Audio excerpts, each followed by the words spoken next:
हमारे चैनल को सब्सक्राइब करें और बेल आइकन दबाएं।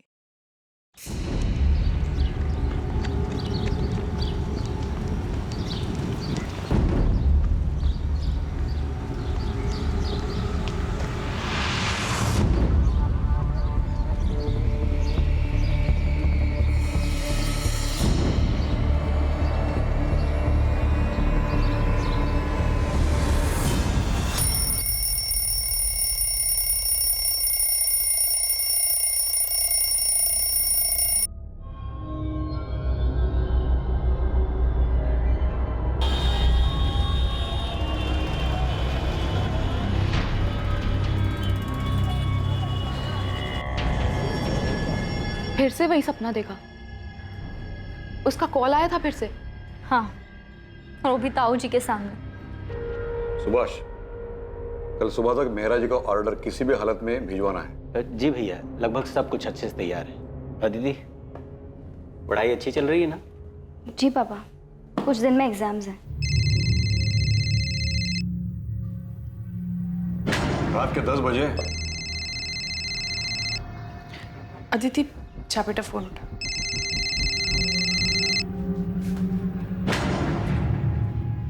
Hello hello.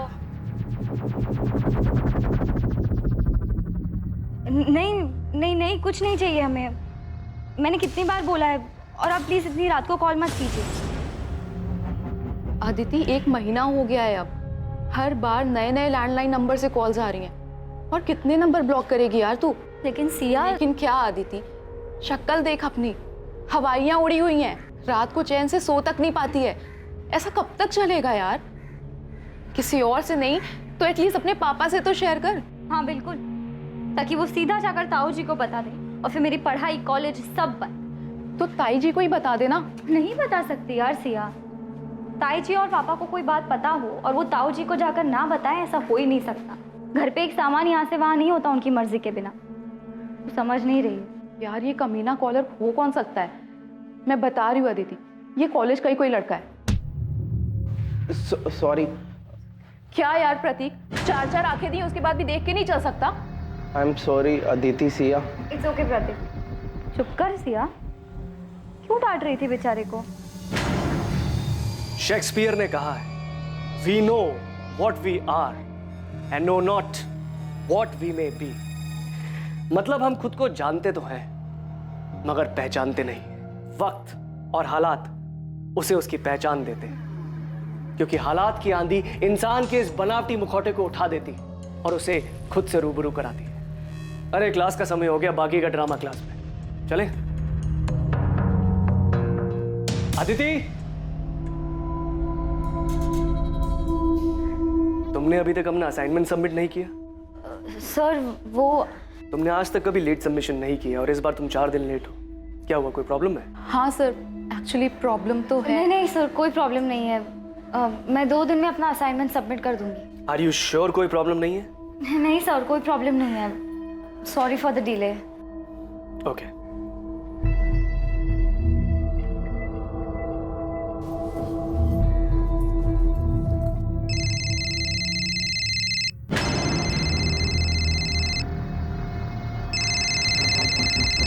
बेटा अदिति, फोन तो मेरा बजा, तुम क्यों चौंक गई?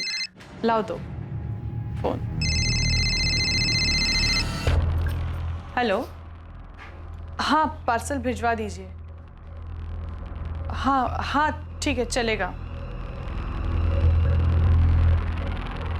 बेटा अदिति, तो ठीक है ना? हाँ ताई जी, मुझे क्या होना था? तेरे ताऊजी और मैंने तेरी माँ से प्रॉमिस किया था, उन्हें वचन दिया था कि हम तेरा ख्याल रखेंगे। मैं तेरे साथ हमेशा हूं। बस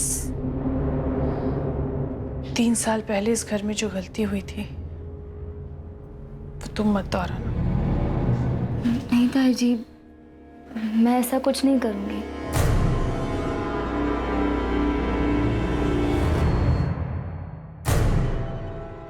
ठाकुर साहब मिले थे, वो अपने छोटे बेटे विकास के लिए लड़की ढूंढ रहे। आदिति के बारे में पूछ रहे थे, तो मैंने उन्हें आदिति की फोटो दिखाई जो उन्हें पसंद आई। वो आदिति से मिलना चाहते हैं। पिछली बार जो कुछ भी हुआ उसके बाद ठाकुर साहब अभी भी अपने बेटे के लिए पिछली बार जो हुआ उसे भूल जाओ ज्योति, जो सामने है उसे देखो। हो सकता है ठाकुर खानदान से हमारा रिश्ता होना लिखा है और रिश्ता खुद चलकर आ रहा है। विकास अच्छा लड़का है, मुंबई में रहता है, अगले हफ्ते कानपुर आ रहा है, मिल लेगा आदित्य से। पर मेरी पढ़ाई, कॉलेज का आखिरी साल है। तो फिक्र मत कर बेटा, तेरे एग्जाम्स के बाद ही तेरी शादी करेंगे। हाँ, एग्जाम के बाद ही शादी होगी, लेकिन सगाई इसी महीने होगी। ठाकुर साहब अब ज्यादा रुकना नहीं चाहते और मैं भी उनकी बात से सहमत हूं।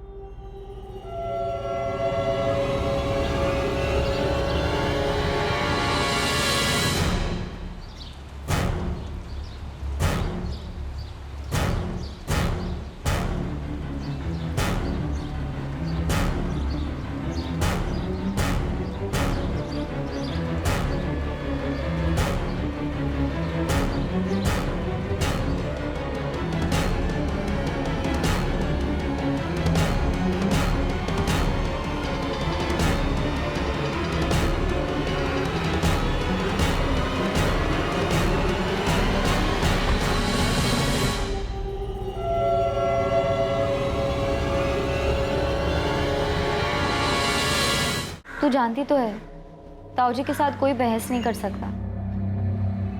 उन्होंने कहा है तो शादी होकर रहेगी। मैं तुम्हारी जगह होती तो भाग जाती। ये सब कहना आसान है, और वैसे भी किस्मत में जो लिखा है उससे कौन भाग सकता है।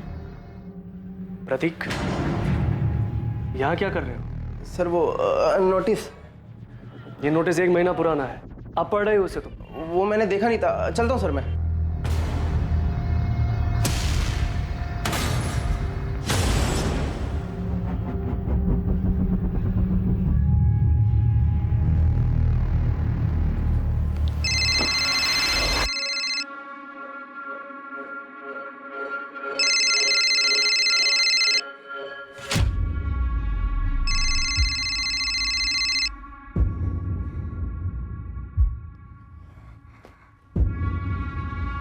हेलो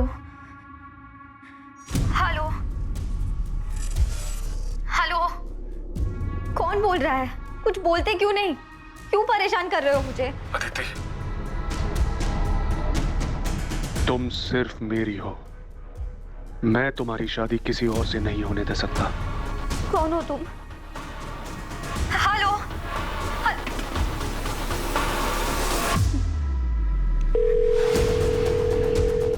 हेलो, हाँ अभी फिर से फोन आया था। इस बार धमकी दे रहा था कि किसी और से शादी नहीं करने देगा। अब बहुत हो गया, इस बार कुछ ना कुछ तो करना ही पड़ेगा। मैं बाद में बात करती हूँ, बाय।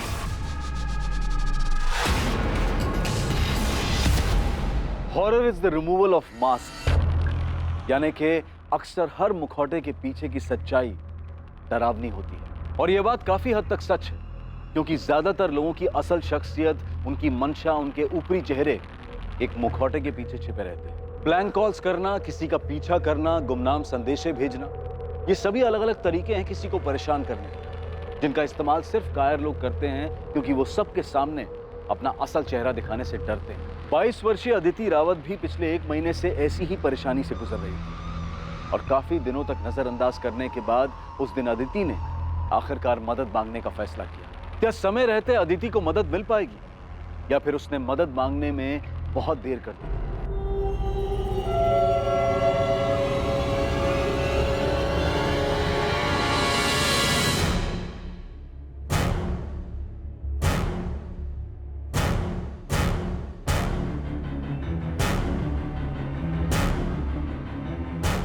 ताई जी, मैं चलती हूँ।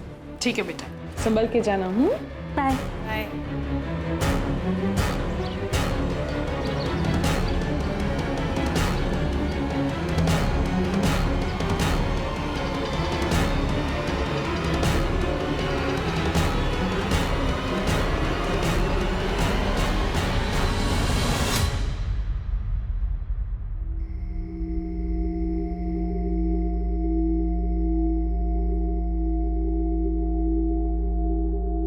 कॉलेज तो 5 बजे ही बंद हो गया था। पूरी कॉलोनी में देख के आ गया, पता नहीं ये अदिति कहाँ चली गई। भाभी, वो अदिति की सहेली है ना सिया, उसका नंबर है क्या आपके पास? नहीं, मेरे पास तो नहीं है उसका नंबर। अरे वो कोई बच्ची नहीं है जो राह चलते खो जाए। शायद हमने उसे ज्यादा आजादी देकर कुछ गलती की है। ये आप कैसी बातें कर रहे हैं? मैं अदिति को अच्छे से जानती हूँ, वो ऐसा कुछ भी नहीं करेगी। 3 साल पहले भी हम सब लोग यही कह रहे थे। आप कहाँ की बात कहाँ लेके जा रहे हैं? हमारी बच्ची गायब है, उसे ढूंढने के बजाय आप पुरानी बातें लेके बैठ गए। मुझे लगता है हमें पुलिस के पास जाना चाहिए। सुभाष, इतनी जल्दी में फैसला लेना ठीक नहीं है। सुबह तक रुकते, पुलिस के पास जाएंगे तो बात बढ़ेगी। पर भैया सुबह तक हम पता नहीं सर अदिति कहाँ है, और उसका फोन भी ऑफ जा रहा है। अगर तुम्हें मिले तो बोलना मैंने बुलाया है। उसने अभी भी अपना असाइनमेंट सबमिट नहीं किया है। किसी के साथ किसी तरह के झगड़े का सवाल ही नहीं है। हम तो गारमेंट मैन्युफैक्चरर है, सीधा साधा कारोबार है। आप लोगों के पास अदिति के किसी दोस्त का नंबर कैसे नहीं? कभी जरूरत ही नहीं पड़ी सर। दरअसल मेरी बेटी बहुत सीधी सादी है, उसके कोई खास दोस्त भी नहीं है, बस पढ़ाई करती रहती है, घर से कॉलेज, कॉलेज से घर, इसके अलावा कहीं आना जाना नहीं होता। पर इस बार कहीं तो गई है वो। वैसे वो कॉलेज कैसे आते जाती थी? मतलब खुद की गाड़ी थी? नहीं सर, ऑटो से आती जाती थी।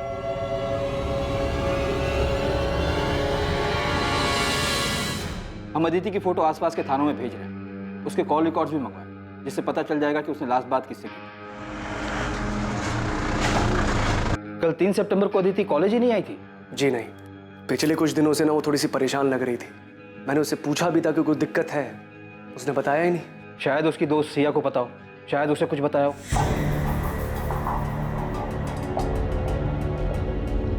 सिया, अदिति कल से मिसिंग है।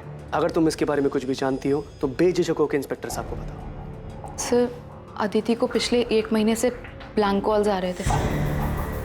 क्या? हाँ सर, और उसने इस बारे में अपने घर पे किसी को कुछ भी नहीं बताया था, क्योंकि उसके घर वाले बहुत पुराने ख्यालात के हैं। पर सिया, जब मैंने तुम लोगों से पूछा था कि ऐसी कोई दिक्कत है तो कम से कम मुझे तो बताना चाहिए था ना। सिया, कोई अंदाजा ऐसा कौन कर सकता है? कॉलेज का कोई हो सकता है? हाँ सर, मुझे भी ऐसा ही लगता है। इनफैक्ट मैंने अदिति को कई बार बोला था कि कोई कॉलेज का ही होगा। तुम उसकी दोस्त हो, हमेशा उसके साथ रहती हो, कुछ तो नोटिस किया होगा तुमने कि अदिति को कोई लड़का लाइक करता हो, उसके आसपास घूमता हो। नहीं सर, अदिति ज़्यादा लड़कों से बातचीत नहीं करती थी। इनफैक्ट वो किसी से भी ज़्यादा बातचीत नहीं करती थी। विनीत जी, मुझे क्लास के सारे स्टूडेंट से बात करनी होगी, शायद उन्होंने कुछ देखा हो, और क्लास के सारे स्टूडेंट की नेम लिस्ट चाहिए होगी मुझे। जी। सिया, अदिति कॉलेज कैसे आती जाती थी? ऑटो में? वैसे तो ज़्यादातर लोग ऑटो से ही आते जाते हैं, लेकिन मैंने अदिति को कई बार प्राइवेट टैक्सी करते हुए देखा है।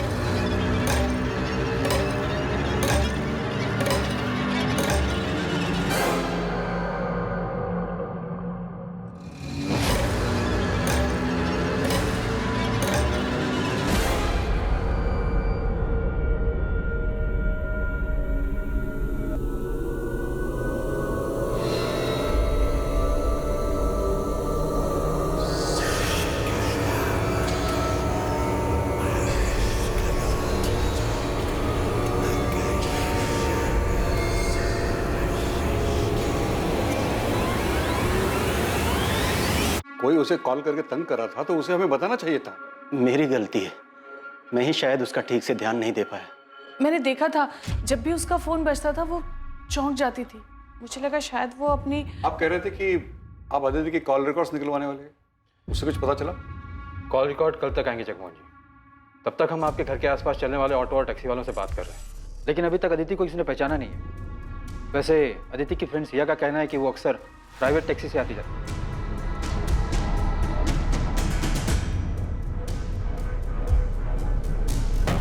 अब वो टैक्सी से जाए ऑटो से क्या फर्क पड़ता है? फर्क पड़ता है, और इस बात से भी फर्क पड़ता है कि आप लोगों को उसके दोस्तों के बारे में कुछ पता नहीं, और ये भी नहीं पता कि वो कॉलेज कैसे आती जाती है।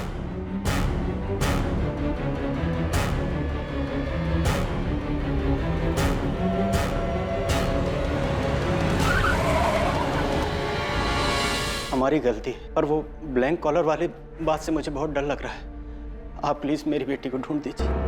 सर, अदिति राउत के कॉल रिकॉर्ड्स आ गए सर, और सर अदिति के फोन पे आखिरी कॉल जिस नंबर से आया था वो फिलहाल स्विच ऑफ है, किसी शाहिद बेग का है, और दोनों में काफी बातचीत होती थी सर। शाहिद बेग? लेकिन इस नाम का तो कोई स्टूडेंट अदिति की क्लास में नहीं है। और ये पिंक नंबर किसके? सर ये 6-7 पीसीओ के नंबर से, इनसे अदिति को लगभग 20-30 सेकंड के कॉल्स आए हैं। पक्का इन्हीं पीसीओ से अदिति को ब्लैंक कॉल किया गया होगा। और शायद इन कॉल्स के डर से ही अदिति ने टैक्सी में आना जाना शुरू किया होगा सर। मुझे इन सारे पीसीओ के एड्रेस चाहिए, जल्द से जल्द।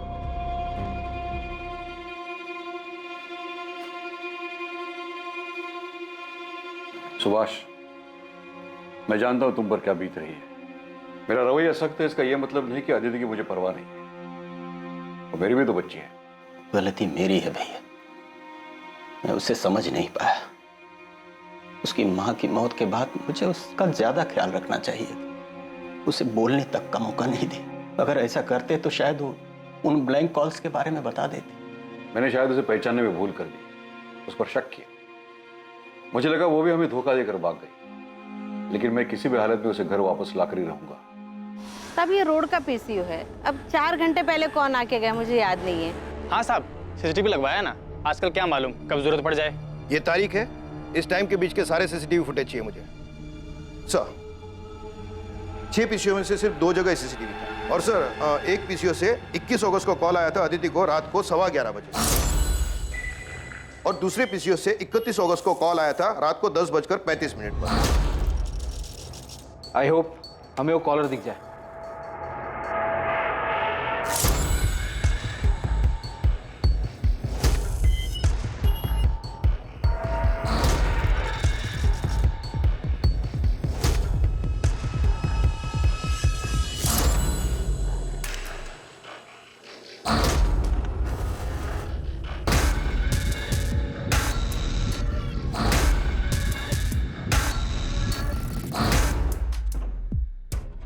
पूरे फुटेज में शक्ल तो नजर ही नहीं आ रही, सिर्फ पीठ नजर आ रहा है। काफी शातिर मालूम पड़ता है। कैप पहन कर आया था। जी सर। हाँ सर, मैं अभी आती हूँ। ध्यान से देखना सिया, चेहरा नहीं दिख रहा है, पर शायद बॉडी लैंग्वेज से तुम पहचान जाओ।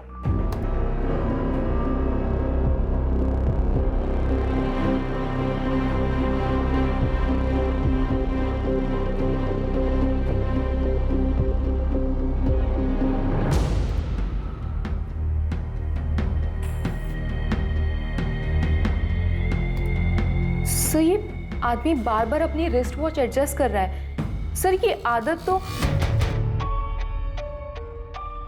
ये आदत हमारे प्रोफेसर विनीत की है। मैं कॉलेज का प्रोफेसर हूँ, कोई सड़क छाप रोमियो नहीं हूँ। आपको क्या लगता है मैं एक लड़की को ऐसे परेशान करूंगा? सर आप लोग गलत कर रहे हैं। मैंने कुछ भी नहीं किया, फिर आप मुझे कैसे लेकर आ सकते हैं? तुम्हारे फोन के लोकेशन डिटेल्स देखे हमने। अदिति को जिस पीसीओ से जिस टाइम पर ब्लैंक कॉल किया गया, उसी जगह उसी टाइम तुम्हारा फोन भी मौजूद था। सर ऐसा हो ही नहीं सकता। मैं हमेशा अपना फोन घर पे। मैकबेथ अपने राजा के प्रति बहुत वफादार, पर लेडी मैकबेथ के कहने पर उसके मन में भी राजा बनने के ख्वाब जाग गए। फिर क्या था, उसके एक वफादार मुलाजिम होने का मुखौटा गिर गया और खुद अपने हाथों से उसने अपने राजा को मार डाला। अब सोचने वाली बात यह है कि शायद मैकबेथ को यह खुद नहीं पता था कि उसके वफादारी के मुखौटे के पीछे एक दगाबाज शख्स है। इंसानी फितरत का कोई भरोसा नहीं होता। कभी कभी चेहरे के पीछे की असलियत बहुत भयानक होती है। क्लास का टाइम हो गया। अगली बार नेक्स्ट एक्ट पढ़ के आइएगा, वो डिस्कस करेंगे। एक्सक्यूज मी सर, मुझे नहीं लगता मैकबेथ ने कोई मुखौटा पहना था। इंसान खुद को ही ना पहचान सके, ऐसा कैसे हो सकता है? मुझे लगता है मैकबेथ ने ये सब उसकी बीवी के प्रभाव में आकर किया था। फाइनली इस क्लास में कोई तो है जो लिटरेचर में दिलचस्पी लेता है, वरना बाकी सब तो उल्लू की तरह ताकते रहते हैं। और रहा ताल्लुक तुम्हारे सवाल का, तो ये सवाल तुम अपने आप से पूछो। पिछले 1 साल में पहली बार तुमने मुझसे आके कोई सवाल किया है। क्या तुमने कभी ये सोचा था कि तुम सामने से आकर मुझसे शेक्सपियर डिस्कस करोगी? शायद ऐसी भी कोई अदिति है जिसे हम क्या तुम खुद नहीं जानती। वो बहुत शांत स्वभाव की थी, बाकियों से बिल्कुल अलग। मैं उसे करीब से पढ़ना चाहता था, जानना चाहता था। उसकी सादगी मुझे भाने लगी थी। वही मीठी आवाज सुनने के लिए मैं उसे ब्लैंक कॉल्स किया करता था, मगर कभी हिम्मत नहीं हुई उसे बताने की। फिर इस बीच मुझे पता चला कि उसकी शादी की बात चल रही है। अदिति अभी सिर्फ तू 22 साल की है, इतनी जल्दी शादी कौन करता है? और तूने कुछ बोला नहीं? तू जानती तो है ताऊ जी से कोई बहस नहीं कर सकता। उन्होंने कहा है तो शादी होकर रहे। ये सुनकर मुझे बहुत गुस्सा आया। वो ऐसे कैसे किसी और के साथ शादी कर सकती थी। इसलिए उस दिन मैंने उसे कॉल करके पहली बार बात की। अदिति, तुम सिर्फ मेरी हो। मैं तुम्हारी शादी किसी और से नहीं होने दे सकता। तेरी लव स्टोरी में कोई इंटरेस्ट नहीं मुझे। ये बता अदिति कहाँ है, क्या किया तूने उसके साथ? सर, मैंने उसके साथ में कुछ नहीं किया है। चुपचाप सच बता दे। अब लेक्चर खत्म, प्रैक्टिकल शुरू होगा जिसमें सिर्फ सच बाहर आएगा। शंभू। जी सर। शुरू हो जा। किसी पे भरोसा ही नहीं कर सकते यार। I mean, प्रोफेसर विनीत जैसे पढ़े लिखे लोग ऐसी हरकत कर सकते हैं? हाँ, कौन असल में क्या है ये तो कोई नहीं बता सकता। बेचारी अदिति, एक तो पहले ही उसके घर में इतनी ज्यादा प्रॉब्लम थी और अब ये ब्लैंक का चक्कर आके उसके सर पड़ गया। तुझे अंदाजा भी नहीं होगा यार कि उसके घर वाले हर बात को लेके कितनी रोक टोक करते थे। मैंने क्या किया पापा? जीन्स पहनने में क्या गलत है? बाकी लड़कियां भी तो पहनती हैं। दुनिया अगर गलत करे तो इसका मतलब ये नहीं है कि उनकी देखा देखी हम भी गलत करें। तो जानती है ना ताऊ जी को, उन्हें ये सब पसंद नहीं है। और आपको पापा? मैं जानती हूँ पापा, नाम सिर्फ ताऊ जी का आता है पर आपकी सोच भी उनसे कुछ अलग नहीं है। ऐसी बात नहीं है बेटा, हम जिस समाज में रहते। पापा आप भी उन्हीं की तरह हैं, समाज की तरह, जो हर वक्त बस लड़कियों पर पाबंदियां लगाने के लिए और उन्हें हर बात के लिए जिम्मेदार ठहराने के लिए खड़े होते हैं। काश आज माँ जिंदा होती, वो ऐसा कभी नहीं होने देती। अदिति। सर, अदिति को मैंने किडनैप नहीं किया है। ये आप मुझे कहाँ लेके जा रहे हैं? मैं कोई क्रिमिनल नहीं हूँ। कोर्ट में पेशी है तेरी। हमने अर्जी दाखिल की तुझे रिमांड पर लेने के लिए। अब देखते हैं तू सच कैसे नहीं बोलता। 10 दिन हमारे साथ जेल में रहेगा ना तो सब उगल देगा। सर, एक बात बहुत अजीब थी। अदिति रोज एक प्राइवेट टैक्सी में आया जाया करती थी और यही नहीं, रोज वो टैक्सी एक ही होती थी।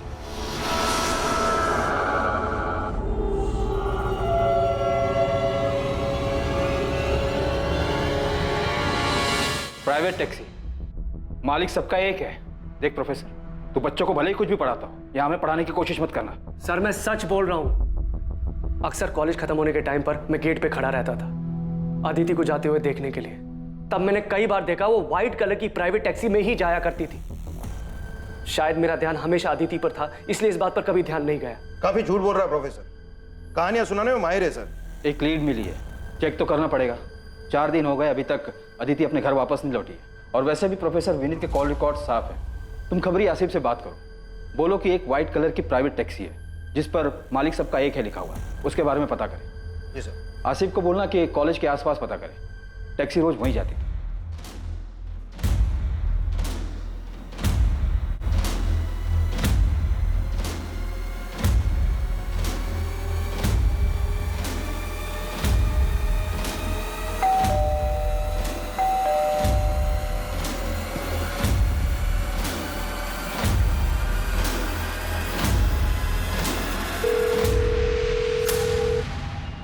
हेलो, आप कहाँ हैं?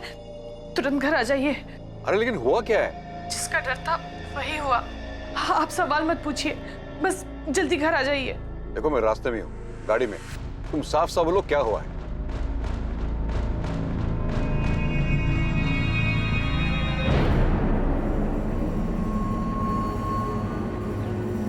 सर, ये गंगा शंकर टैक्सी मालिक। पर ये टैक्सी मेरी है, लेकिन मैं इसे किराए पर देता हूँ। इसका ड्राइवर शाहिद बेग। शाहिद बेग? कहाँ मिलेगा ये शाहिद बेग? अब ये तो पता नहीं। 3 सितंबर को आया था यहाँ, टैक्सी की चाबी वापस करने हमेशा के लिए। सेठ जी, आपकी चाबी। ऐसे अचानक क्या हुआ? कोई दिक्कत है? नहीं सेठ जी, बस अब कुछ और करना चाहता हूँ, यहाँ से दूर। दूर मतलब अपने गांव जा रहे हो? नहीं, मुंबई। ये बोलकर वो चला गया और उसके बाद मेरी उससे कोई बातचीत नहीं हुई साहब। शाहिद का कोई एड्रेस है आपके पास? शायद वहाँ से कुछ पता चले। हाँ, शाहिद जिस बस्ती में रहता है वहाँ का एड्रेस है मेरे पास। सर, अदिति के फोन पे आखिरी कॉल किसी शाहिद बेग का ही था। ये वही होगा, नंबर क्रॉस चेक करो। अदिति और शाहिद में देर रात तक लंबी बातें होती थी, पर यह समझ में नहीं आ रहा है कि अदिति एक टैक्सी ड्राइवर से इतनी क्यों बात करेगी। साहब, ये रहा शाहिद का पता हुआ, उसका फोन नंबर।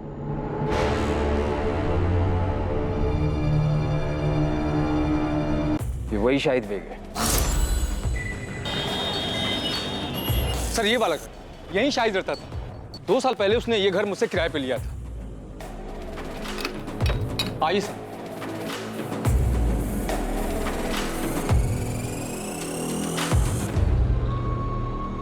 शाहिद ने कमरा कब खाली किया? 3 सितंबर को।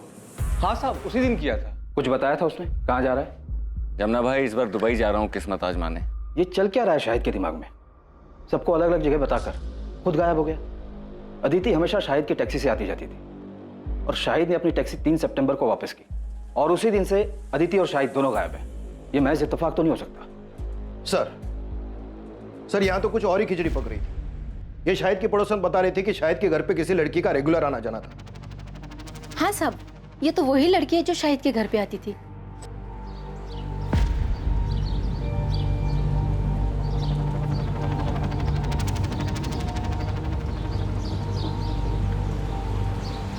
सब ये लड़की का और शाहिद का चक्कर चल रहा था।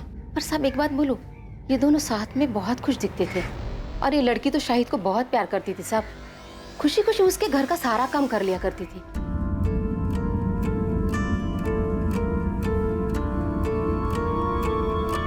क्या कर रहे हो? कोई देख लेगा तो? तो देखने दो। तुम यहाँ क्या कर रहे हो? बुखार है ना, आराम करना चाहिए। चलो अंदर चलो। अच्छे बड़े घर की लड़की, कॉलेज जाने वाली, अपनी उम्र से काफी बड़े टैक्सी वाले के प्यार में पड़ गई। और इतना ही नहीं, अपना घर छोड़कर उसके साथ भाग भी गई। कुछ ज्यादा फिल्मी नहीं हो गया ये? नई पीढ़ी है सर, फिल्मों से सीखते हैं इन लोग। और फिर इस अदिति के घर वाले तो काफी पुराने ख्यालात के हैं। शाहिद के कॉल रिकॉर्ड्स निकलवाओ और ये सच भी हमें रावत फैमिली को बताना ही होगा। कॉल डिटेल से तो यही लगता है कि अदिति और शाहिद आपस में काफी लंबी लंबी बातें करते हैं। और इतना ही नहीं, अदिति शाहिद के घर भी आ जाया करती है। वहाँ के आस पड़ोस के लोगों ने अदिति को कई बार देखा है।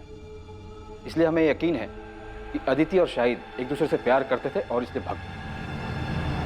शाहिद के गांव रायबरेली का एड्रेस मिला है, हम वहां जाकर पता करने की कोशिश। रहने दीजिए, आपकी मदद का बहुत बहुत धन्यवाद। अब उन्हें ढूंढने की कोई जरूरत नहीं है। अदिति खुद हमसे रिश्ता तोड़कर चली गई है। आप तकलीफ मत उठाइए, इस केस को क्लोज कर दीजिए। एक बार अदिति हमें मिल जाए उसके बाद तो ये केस हम क्लोज ही कर देंगे। हम लोगों ने फैसला कर लिया है, हमें उनसे कोई वास्ता रखना नहीं है और ना ही इस केस। जब आप लोग खुद अदिति को नहीं ढूंढना चाहते तो ये केस हम क्लोज कर देंगे।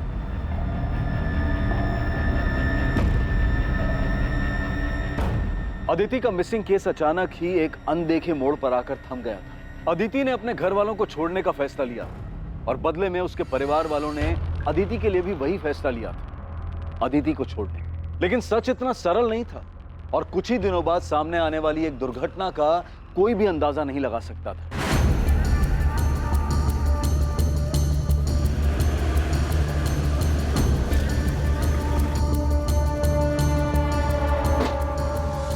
सर इस तरफ आइए, दिखाता हूं आपको।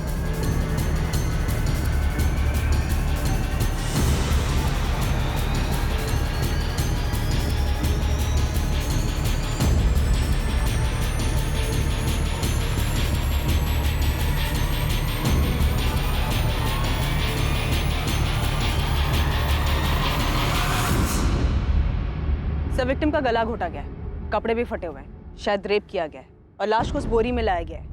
लड़की गांव की रहने वाली नहीं लगती है। मैंने आसपास के लोगों से पूछा, इसकी फोटो भी दिखाई, लेकिन कोई पहचान नहीं पाया है। डेड बॉडी को पोस्टमार्टम के लिए तो भेजिए दो, इसकी फोटो भी आसपास के थानों में भेज दो, शायद वहां से आइडेंटिफाई हो जाए। तो विक्टिम की फोटो दिल्ली, नोएडा और आसपास के थानों में भेजी, लेकिन अभी तक कोई रिस्पॉन्स नहीं आया है। शायद विक्टिम यहाँ की हो ही नहीं। तो एक काम करो, हमारे सोशल मीडिया ग्रुप की हेल्प लो और विक्टिम की फोटोज उसमें भी सर्कुलेट करो।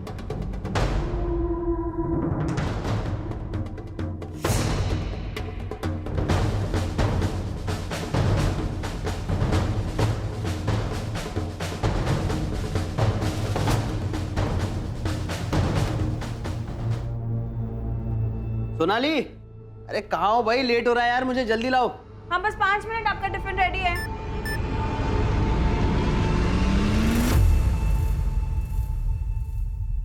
ए सोनाली, मेरा टिफिन रेडी हुआ कि नहीं?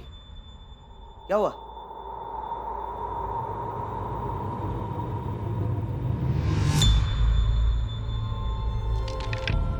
डेथ गला दबाने की वजह से हुई है। रेप? विक्टिम सेक्सुअली एक्टिव थी। अंदरूनी जांच के बाद ऐसा लगता है कि रेप नहीं हुआ है, लेकिन हाँ, हाथ में और पीठ पे जिस तरीके के खरोच के निशान हैं, उससे लगता है शायद जबरदस्ती करने की कोशिश जरूर की गई थी। और जब कोशिश में वो कामयाब नहीं हो पाया तो गुस्से में आकर उसने इसे मार डाला। डॉक्टर, इसका मर्डर कब हुआ होगा? लगभग 24-25 घंटे पहले। 24-25 घंटे पहले, मतलब 11 सितंबर की रात को।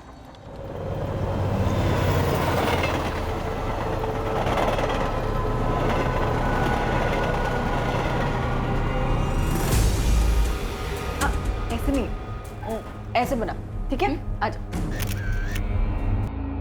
बस करो भी बतख जैसे मुंह बनाना। ये कपड़े पहन ले सोनाली, तेरे पापा आते ही होंगे। आप आओ, हमारे साथ फोटो खींचो। अरे मैं कहाँ? बैठो यहाँ बैठो। अरे मुझे नहीं आता ये सब। जी, हमारी फोटोज ही नहीं है साथ में। देखो सिर्फ आपको बस ऐसे करना। कैसे? ऐसे, ठीक है? आओ।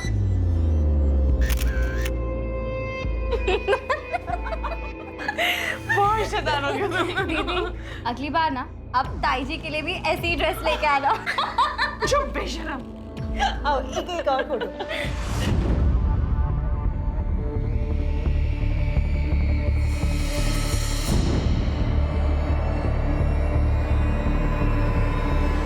ये मेरे चाचा जी सुभाष रावत की बेटी है सर। हमारा घर कानपुर में है। अदिति वहीं रहती थी। आपने अपनी फैमिली को इन्फॉर्म कर दिया? नहीं सर, हिम्मत नहीं उन्हें फोन करने की। पिछले 3 सालों से कोई बातचीत नहीं है हम लोगों के बीच में, क्योंकि मैंने भागकर भानु से शादी की थी। वो आखिरी बार था जब मैंने उसे देखा था। आप हमें अपना कानपुर का एड्रेस दे दीजिए और अपने घर वालों के फोन नंबर्स, हम इन्फॉर्म कर देंगे।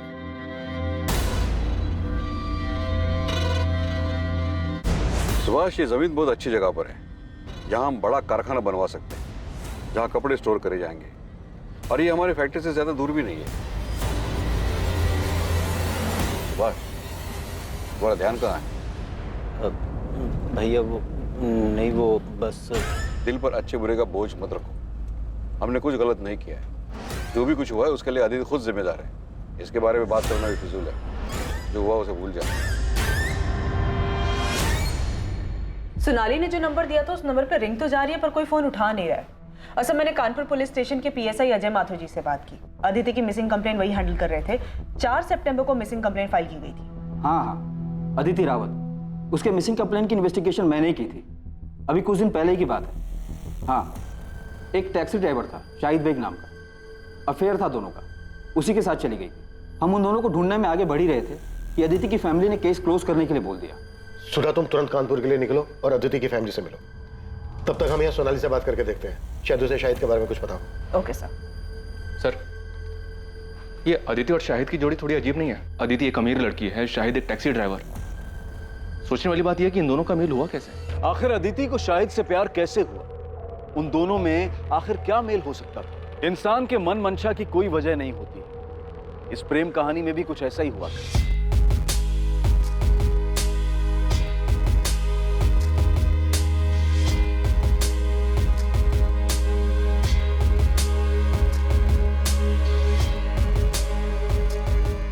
आइए मैडम, बैठिए। नहीं, आप जाइए, मैं ऑटो ले लूंगी। मैडम, आप ऑटो का किराया दे देना। बहुत देर से देख रहा हूँ, दूर दूर तक कोई ऑटो नहीं है। आप ऐसे ही धूप में खड़ी हैं, आपको भी ऑटो का इंतजार नहीं करना पड़ेगा और मुझे भी सवारी मिल जाएगी। बैठिए ना।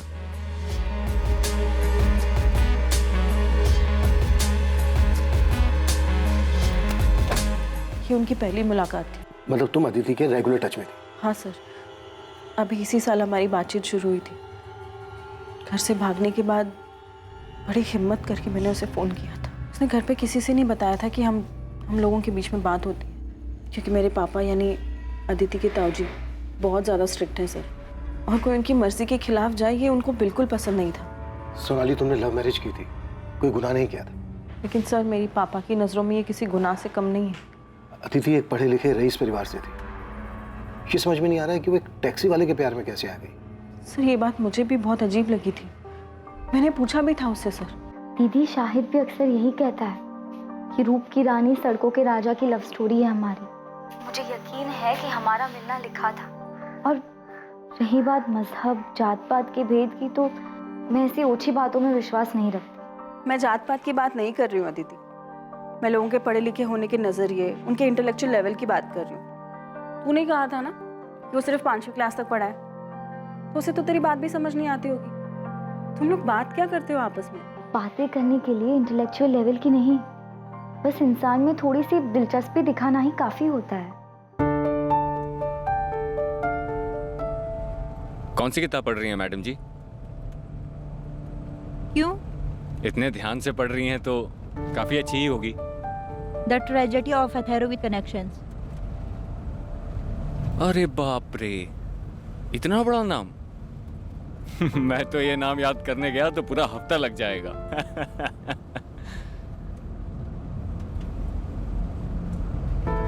मुझे भी किताबें पढ़ने का शौक था बचपन में, लेकिन वो अरमान कभी हकीकत नहीं बन पाया। क्यों? अब्बा का इंतकाल हो गया था बचपन में। इससे पहले कि कुछ समझ पाता, कंधे से स्कूल बस्ता हटाकर सर पे बोझ डाल दिया गया। घर चलाने के लिए अम्मी की मदद करनी थी, तो तब से लेकर अभी तक वही करता चला आ रहा हूँ। मतलब उसने तुझे अपनी दुख भरी कहानी सुनाई और तेरा दिल पिघल गया? मैंने उस पर तरस खाकर उसे पसंद नहीं किया है, बल्कि उसके आने से मुझे पहली बार कोई ऐसा मिला जो बिना किसी मतलब के, बिना किसी उम्मीद के मुझ में दिलचस्पी दिखा रहा है, जो मुझे वक्त देना चाहता है, मुझे सुनना चाहता है। और दीदी आपको पता है, शाहिद बहुत ही जिंदा दिल इंसान है। ना कुछ हुआ है उसके साथ, मगर फिर भी हंसता रहता है और हमेशा मुझे हंसाने में लगा रहता है।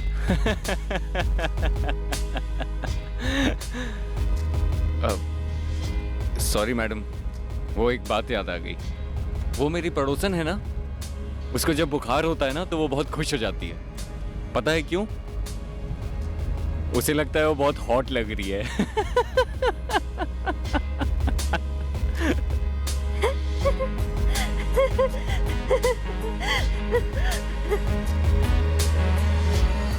टैक्सी में आते जाते दोनों के बीच प्यार हो गया और बात यहाँ तक आगे बढ़ गई कि दोनों ने भागकर शादी कर ली। सर यही बात मुझे भी परेशान कर रही थी और मुझे नहीं लगा था वो घर से भागकर शाहिद से शादी कर लेगी। क्यों? ऐसा क्या हुआ?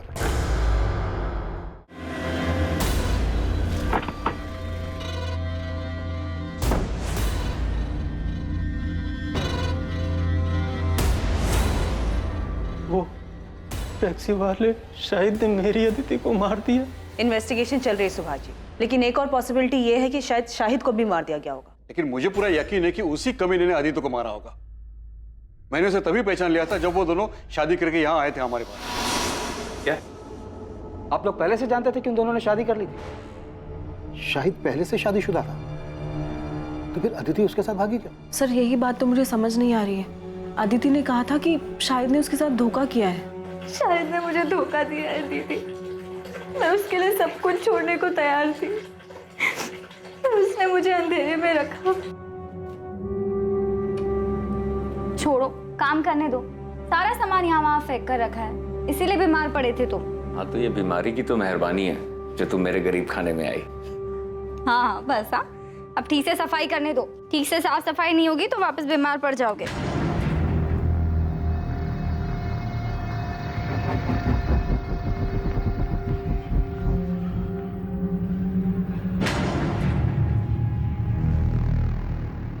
अदिति मेरी बात सुनो, जो तुम सोच रही हो ना वैसा बिल्कुल नहीं है। मुझे कुछ नहीं सुनना।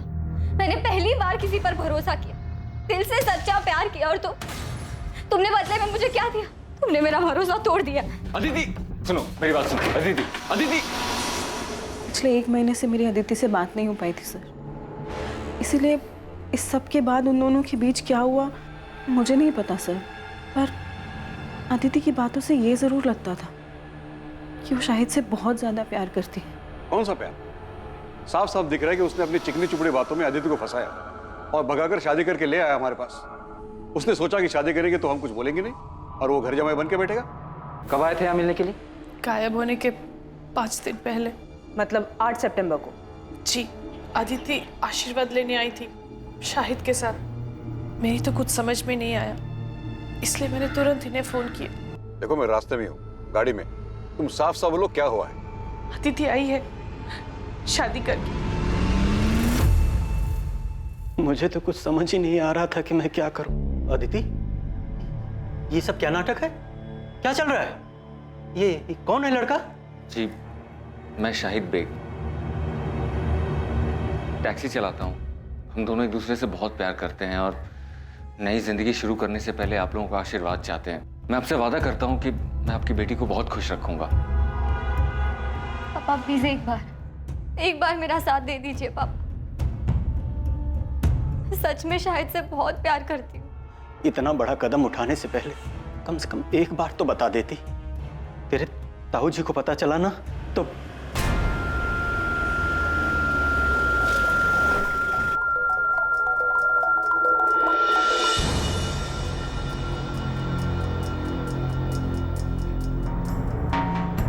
सुभाष, इनसे कह दे यहां से चले जाए। मैं कहता हूं चले जाओ यहां से। हम समझ लेंगे कि तू भी सोनाली की तरह मर गई है हमारे लिए। लेकिन याद रखना, जो लोग बुजुर्गों का दिल दुखा के खुशियां ढूंढते हैं ना, जिंदगी उन्हें कभी खुश नहीं रखती। आपने तो हमें कुछ नहीं बताया, सीधे कहा कि केस क्लोज कर दो। हाँ तो और क्या कहते हैं? लेकिन शाहिद और अदिति तो एक दूसरे से प्यार करते थे ना, तो फिर शाहिद अदिति को क्यों मारेगा? अदिति अपने साथ अपने सारे गहने और कुछ कैश लेकर भागी थी, जिसका पता हमें कुछ दिनों बाद चला। गहनों की कीमत ही लगभग 10-15 लाख होगी। शाहिद को सिर्फ पैसे से मतलब था। उसने 10-15 लाख का मुनाफा देखा और मार दिया अदिति को। अदिति के घर वालों को शाहिद पे शक है। देखने से तो ऐसे ही लगता है। शाहिद पहले से शादीशुदा था। अदिति ने शाहिद से शादी की जिद की होगी तो शाहिद को मजबूरन अदिति से शादी करनी पड़ी हो। लेकिन सुधा, हम ये नहीं जानते कि खुद शाहिद सही सलामत है भी या नहीं। ऐसा ना हो कि उसकी लाश भी कहीं जंगल में ही कहीं पड़ी हो सकता है कि अदिति के परिवार वालों ने दोनों को मरवा दिया। आपको ऐसा क्यों लगता है सर? ऐसा हमें नहीं, अदिति के ताऊ जगमोहन की सगी बेटी सोनाली को लगता है, क्योंकि उसके साथ भी कुछ ऐसा ही हुआ था। सर, जब मैं और सोनाली घर से भागे थे तब इनके पापा ने हमारे पीछे गुंडे भी भिजवाए थे। गुंडे? Yes sir. सर, वो तो हमारी किस्मत अच्छी थी कि हम उनके हाथ में नहीं आए और हम शहर से बाहर भाग गए। सोनाली, तुम्हें सच में ऐसा लगता है कि तुम्हारे पापा अदिति को चोट पहुंचा सकते हैं? यकीन से तो नहीं कह सकती हूँ, लेकिन कल को अगर ऐसी कोई बात सामने आती है तो मुझे हैरानी नहीं होगी सर। और इतना बता सकती हूँ सर कि खानदान की इज्जत और खानदान के बच्चों के बीच अगर किसी दिन किसी मोड़ पे मेरे पापा को किसी एक चीज़ को चुनना होगा तो वो आँख बंद करके खानदान की इज्जत को ही चुनेंगे सर।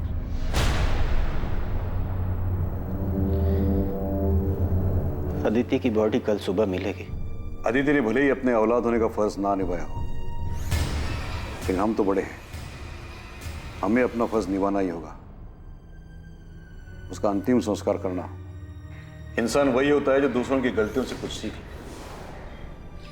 लेकिन लाख समझाने के बावजूद भी अदिति ने वही गलती दोहराई। उसे वही मिला जो उसने बोया था।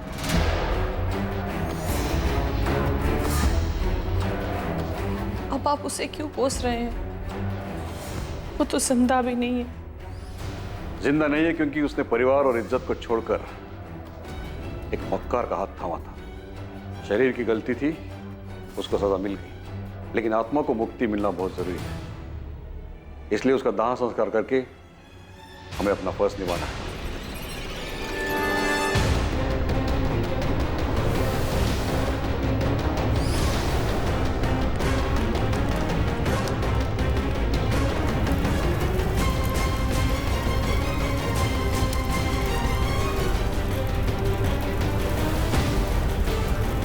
हमें सबसे पहले ये पता लगाना है कि इस वक्त शाहिद कहाँ है। क्या सबके पीछे उसी का हाथ है या फिर वो खुद एक विक्टिम? सर, जहां अदिति की लाश मिली उसी जंगल वाले एरिया में हम लोग शाहिद की डेड बॉडी को भी सर्च करें। शायद कोई जंगली जानवर उसे अंदर खींच कर ले गया। अगर खुद शाहिद मर चुका है तो फिर साफ साफ ये ऑनर किलिंग का केस बनता है, और ये काम अदिति के ताऊ जगमोहन और उसके पिता सुभाष का हो सकता है। शक इसलिए भी हो रहा है क्योंकि जगमोहन की बेटी सोनाली को भी अपने पिता पर भरोसा नहीं है। वैसे इन लोगों के अलावा और किसका काम हो सकता है? तो प्रोफेसर विनीत, कानपुर के पीएसआई अजय माथुर बता रहे थे इस प्रोफेसर के बारे में। फाइनली इस क्लास में कोई तो है जो लिटरेचर में दिलचस्पी लेता है, वरना बाकी सब तो उल्लू की तरह ताकते रहे। अदिति से एक तरफा प्यार किया करता था, ब्लैंक कॉल भी किया करता था, यहाँ तक कि उसने धमकी भी दी थी अदिति को किसी और से शादी ना करने की।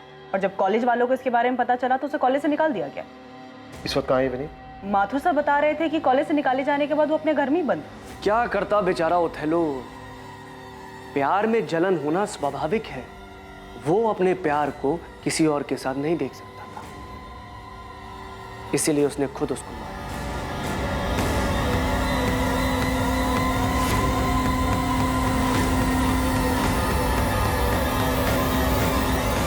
अदिति अपने इर्द गिर्द बंधी बेड़ियों को तोड़कर खुली हवा में सांस लेना चाहती थी। वो अपने मन मुताबिक अपने प्यार के साथ जिंदगी जीना चाहती थी, लेकिन किसी ने उसके सपने के साथ साथ उसे भी मार दिया था।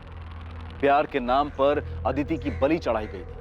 अपनेपन का मुखौटा पहनकर किसी ने उसके साथ विश्वासघात किया था, धोखा किया था। लेकिन इस धोखे के पीछे आखिर था कौन? उसका अपना पति शाहिद, जिसके लिए उसने सब कुछ छोड़ दिया था, या फिर उसके अपने पिता और उसके ताऊ जी जिन्होंने उसे बचपन से बड़ा किया था, या फिर यह काम किसी और का था, कोई ऐसा जिसने अपनेपन और दोस्ती का मुखौटा पहनकर यह खेल इतनी अच्छी तरह से खेला कि अदिति को भी उसके भयानक इरादों की भनक तक नहीं लगी। नुसरत आपा, नुसरत आपा, ए नुसरत आपा। ए असलम, सारी तमीज तहजीब घर भूल कर आया है क्या? न दुआ न सलाम।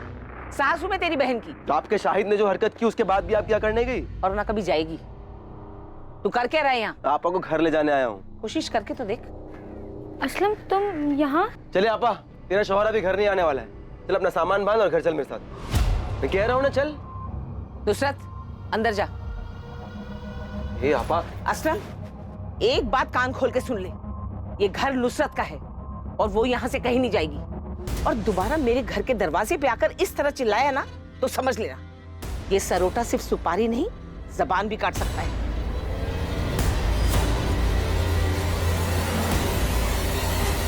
जंगल का एक भी कोना छूटा नहीं चाहिए। अंदर तक छान मारो। शायद अगर मर चुका है तो उसकी लाश यहीं कहीं जंगल में होनी चाहिए। मुझे रावत फैमिली कुछ ठीक नहीं लगती। अदिति के गायब होने के कुछ दिन बाद जब हमें अदिति और शाहिद के बारे में पता चला तो इन लोगों ने केस क्लोज करने के लिए बोल दिया। इनफैक्ट इस बात का जिक्र भी नहीं किया कि अदिति और शाहिद शादी करने के बाद उनके घर आए थे, और अब जब अदिति की डेड बॉडी मिली है तब इन लोगों ने बताया कि वो दोनों घर आए थे। मतलब आपको लग रहा है कि? हाँ, शक है। उस दिन शायद मामला हद से ज्यादा बिगड़ गया हो, कहा सुनी भी हुई हो। वैसे भी अदिति की फैमिली काफी कट्टर ख्यालत की, खासकर उसके ताऊजी जगमोहन रावत।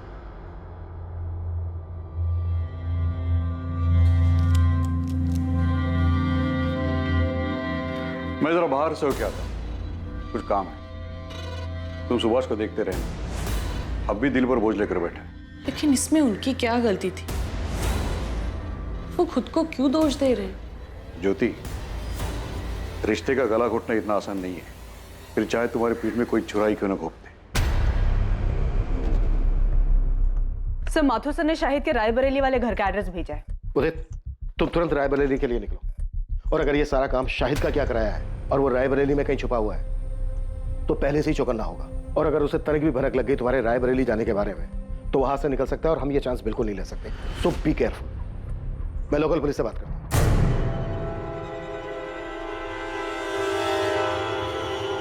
अम्मी, आप मानिए या ना मानिए, लेकिन सच यही है कि आपकी जिद की वजह से मैंने नुसरत से निकाह किया। हमारे बीच में प्यार जैसा कुछ था ही नहीं, तो ऐसे निकाह का क्या फायदा जहां दो इंसान खुशी ना हो। बस, नुसरत के खिलाफ मैं कुछ नहीं सुनूंगी। अम्मी मैं। चुप कर, बेहया कहीं की, कैसी बेशर्म लड़की है। अरे शादी का इतना ही शौक था तो जाके अपने माँ बाप से बोलती ना।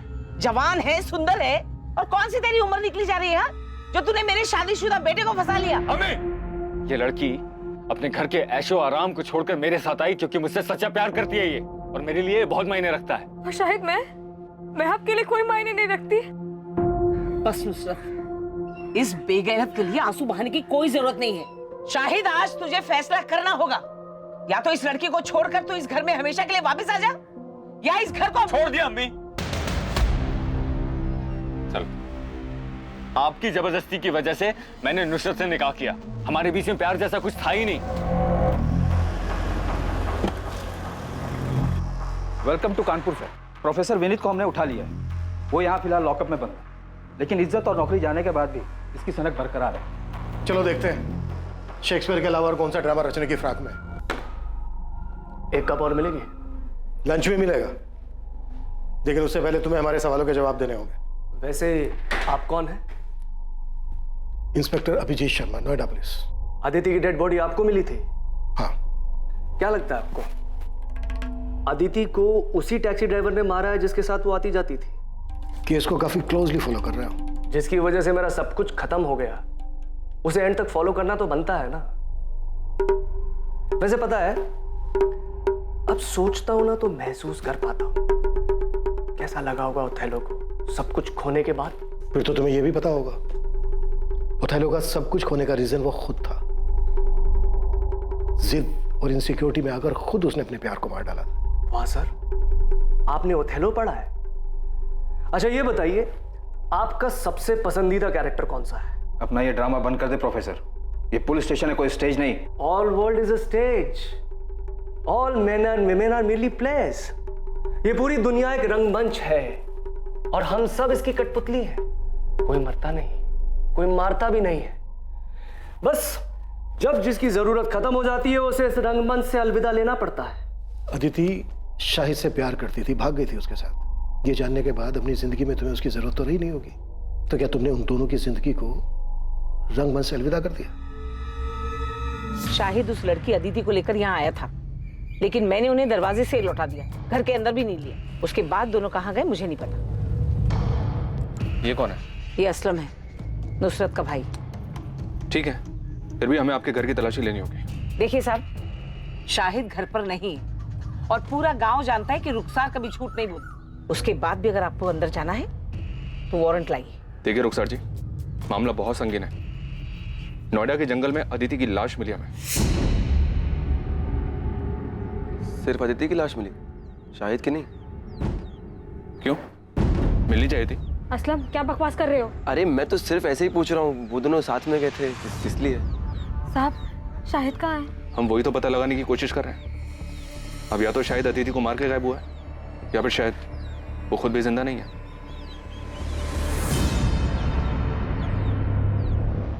अदिति की शादी की बात सुनकर धमकी दी थी तुमने उसे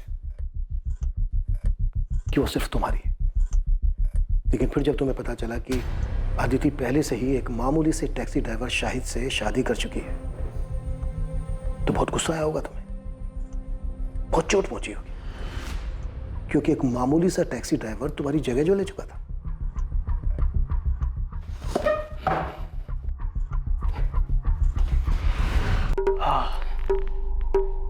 लीजिए, अब मैंने आपकी जगह ले ली, आपकी कुर्सी पर बैठा हूं, तो आप मेरा खून करना चाहते हैं? नहीं ना, क्योंकि आप जानते हैं कि मेरे यहां बैठने से आपकी वैल्यू और आपकी पोजीशन में कोई फर्क ही नहीं पड़ता। ठीक उसी तरह चाहे मुझे अच्छा लगा या नहीं लगा, सच यही था कि अदिति उस टैक्सी ड्राइवर से प्यार करती थी। मेरे जोर जबरदस्ती करने के बाद भी उसके मन में उस टैक्सी ड्राइवर के लिए जो प्यार था उसमें कोई फर्क ही नहीं पड़ता। इसलिए जगह ले ली नहीं ले ली, ये सब बकवास है। एक बार को तो तूने सोचा होगा कि अदिति पढ़ी लिखी लड़की है, उसका और तेरा इंटेलेक्चुअल लेवल मैच करता है, और दूसरी तरफ वो टैक्सी ड्राइवर शाहिद, जिसका अदिति के साथ कोई मेल नहीं था। आपको लगता है कि मैं इंटेलेक्चुअल हूं और वो टैक्सी ड्राइवर गवार है? सर, ये सिर्फ एक मुखौटा है जो अंदर के असली चेहरे को छुपा देता है। बात को गोल गोल घुमाने से मुद्दा नहीं बदल जाता प्रोफेसर। जो बात है सच सच बता दे, वरना इसी लॉकअप के अंदर एक एक करके तेरे चेहरे से सारे मुखौटे उतार देंगे हम। मुखौटा पहले उनका उतारिए जो खानदानी और इज्जतदार होने का दावा करते हैं, और फिर उसी शान की आड़ में अपनों की ही बलि चढ़ा देते हैं। अदिति का मर्डर उसकी फैमिली का हाथ है? नहीं, मैंने ऐसा तो नहीं कहा, लेकिन लगता है आपके मन में उनके लिए शक है, तभी सबसे पहले उनका ख्याल आया। वैसे आपको उस टैक्सी ड्राइवर की फैमिली पर भी शक होगा। जरा सोचिए ना सर, अगर मोहब्बत की दुश्मन ये फैमिलीज ना होती तो ये दुख भरी प्रेम कहानियां अमर कैसे हो पाती?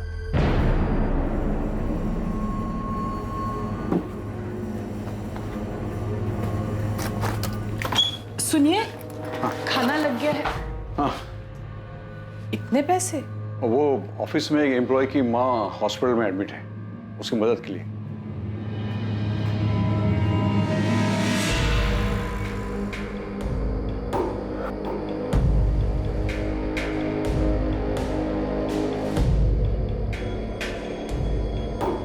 नुसरत, भूल जाओ उसे।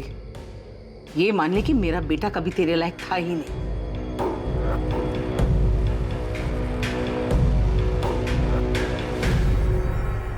साहब, मेरा भाई असलम दिल का बहुत अच्छा है, उसने कभी किसी का बुरा नहीं चाहा, लेकिन शाहिद की दूसरी निकाह की बात सुनकर वो बहुत गुस्सा हुआ था।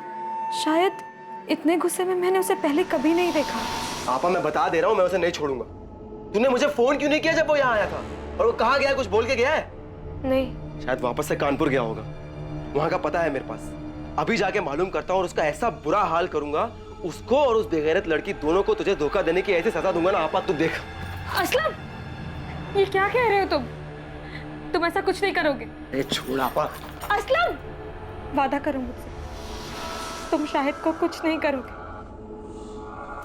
असलम, मैंने अपने भाई को गुस्से में आपा खोते हुए पहले भी देखा है। शाहिद पे तो वो बहुत ज्यादा गुस्सा था, यहाँ तक कि उसे सबक सिखाने के लिए वो कानपुर भी गया था। सर, शाहिद के कॉल रिकॉर्ड्स और फोन लोकेशन स्कैन किए। 8 सितंबर के बाद से उसका फोन स्विच ऑफ आ रहा था, लेकिन अजीब बात यह है कि 12 सितंबर की सुबह उसका फोन फिर से स्विच ऑन किया गया, जिसकी फोन लोकेशन नोएडा की थी, और उसके बाद चंद मिनटों बाद ही उसका फोन फिर से स्विच ऑफ किया गया। उसके बाद से अभी भी ऑफ आ रहा है। अदिति का मर्डर हुआ था 11 सितंबर की रात को, तो मर्डर के बाद शाहिद का फोन क्यों ऑन हुआ होगा? तो कहीं प्रोफेसर विनीत का इशारा सही तो नहीं था? मतलब शाहिद और अदिति किसी मुसीबत में थे, शायद किसी की गिरफ्त में, जहां पर अदिति का मर्डर हुआ, और शाहिद किसी तरह से अपनी जान बचाकर भागा और उसने अपनी जान बचाने के लिए फोन ऑन किया होगा। लेकिन इसके पहले कि शाहिद कॉल करता हुआ पकड़ा गया, और इसकी वजह से उसका फोन अभी तक बंद आ रहा है। ये काम अदिति के ताऊ जगमोहन या फिर शाहिद के साले असलम का हो सकता है। एक बात समझ में नहीं आ रही है, अदिति और शाहिद कहीं भी जा सकते थे, लेकिन ये नोएडा ही क्यों है? क्या नोएडा में इनका कोई है? सर, अदिति का तो पॉसिबल नहीं है, पर शायद शाहिद का कोई दोस्त या रिश्तेदार यहाँ नोएडा में रहता हो, जिसकी मदद से वो दोनों यहाँ पे आए। शाहिद के कॉल रिकॉर्ड से एक बार फिर से स्कैन करो, देखो फोन बंद होने से पहले उसने नोएडा के किसी नंबर पर बात की थी क्या? शाहिद का फोन ऑफ होने से पहले उसकी उस पूरे हफ्ते सिर्फ 5 नंबर पे बात हुई है, इन 5 नंबर पर। शायद इनमें से कोई नोएडा में रहता हो। असल शाहिद की लास्ट बात 443790 पर हुई है। मैंने इस नंबर के कॉल रिकॉर्ड्स मंगवाए। इस नंबर पर डायरेक्ट बात करो, शायद इसको पता हो कि शाहिद और अदिति के साथ क्या हुआ था। हेलो, आप कौन? मैं असिस्टेंट सब इंस्पेक्टर सुधा अवस्थी बोल रही हूँ। जी मैडम, मैं मनोज गोयल बोल रहा हूँ। क्या आप नोएडा में रहते हैं? जी हाँ मैडम, मैं नोएडा में ही रहता हूँ। शाहिद बेग को जानते हो? जी हाँ मैडम, मैं जानता हूँ शाहिद बेग। शाहिद बेग गायब है। उसके फोन से जो 8 सितंबर को लास्ट कॉल किया गया था, वो आपके नंबर पे किया गया था। मयूरी बाग पुलिस स्टेशन आ जाइए, आपसे बात करें। अरे साहब, आप लोग ये क्या कह रहे हैं? मैंने कुछ नहीं किया है। ए असलम, छूट नहीं हमसे, समझा? हमें पता है कि तुझे अपने जीजा पर बहुत गुस्सा था, और तू अपने जीजा को और उसकी दूसरी पत्नी अदिति को सबक सिखाना चाहता था, और तुम दोनों के पीछे कानपुर भी गया था। हाँ साहब, मैं कानपुर गया था क्योंकि उस कमीने ने मेरी आपा को धोखा दिया था, लेकिन साहब जब मैं उसके घर पहुंचा तो वहां ताला लगा हुआ था। साहब मुझे वहां कोई नहीं मिला तो मैं रायबरेली वापस लौट आया।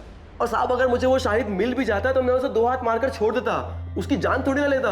आखिर मेरी आपा का पति है वो, उसको मारकर मैं अपनी आपा को बेवा नहीं कर सकता था साहब।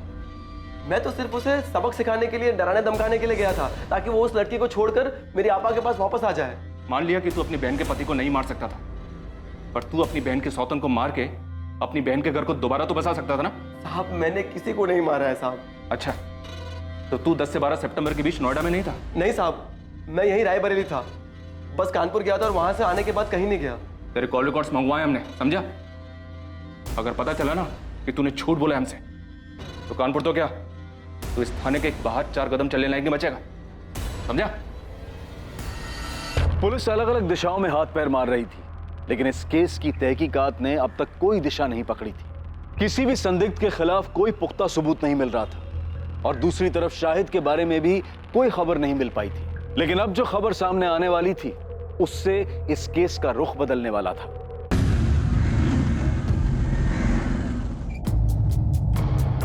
सर मैं भी रायबरेली से ही हूँ, नोएडा में पिछले 8 सालों से रह रहा हूँ। शायद मेरे बचपन का दोस्त है। क्या तुम ये भी जानते हो कि शाहिद एक लड़की के साथ भाग कर यहाँ नोएडा आया था? जी सर, जानता था, और ये भी जानता हूँ कि उस लड़की का नाम अदिति है। 12 सितंबर को हमें अदिति की डेड बॉडी मिली। क्या डेड बॉडी?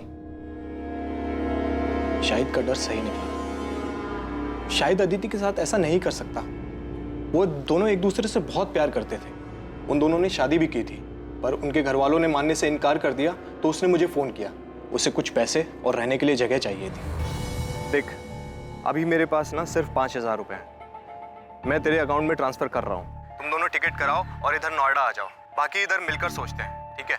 देख, अगर तू कह रहा है ना कि अदिति के घर वाले कुछ भी कर सकते हैं, तो तेरा कानपुर छोड़ने का फैसला बिल्कुल सही है।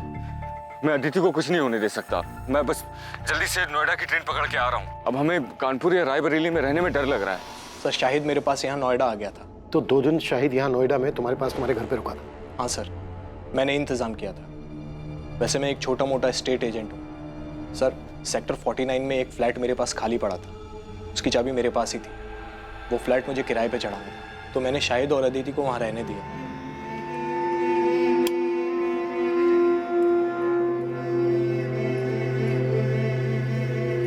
भाई घर ज़्यादा बड़ा तो नहीं है, लेकिन तुम लोग अपनी गृहस्थी बसा सकते।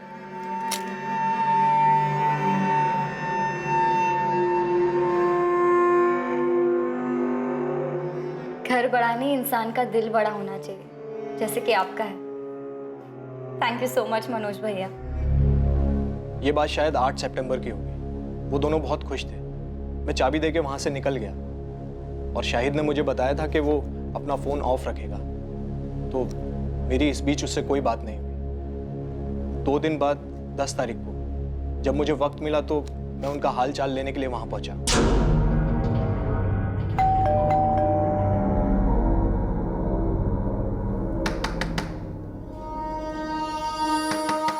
जब काफ़ी देर तक दरवाज़ा पीटने के बाद भी उन्होंने कोई जवाब नहीं दिया तो मुझे थोड़ा अजीब लगा। मेरे पास फ्लैट की डुप्लीकेट चाबी थी, जिससे मैंने फाइनली दरवाज़ा खोला।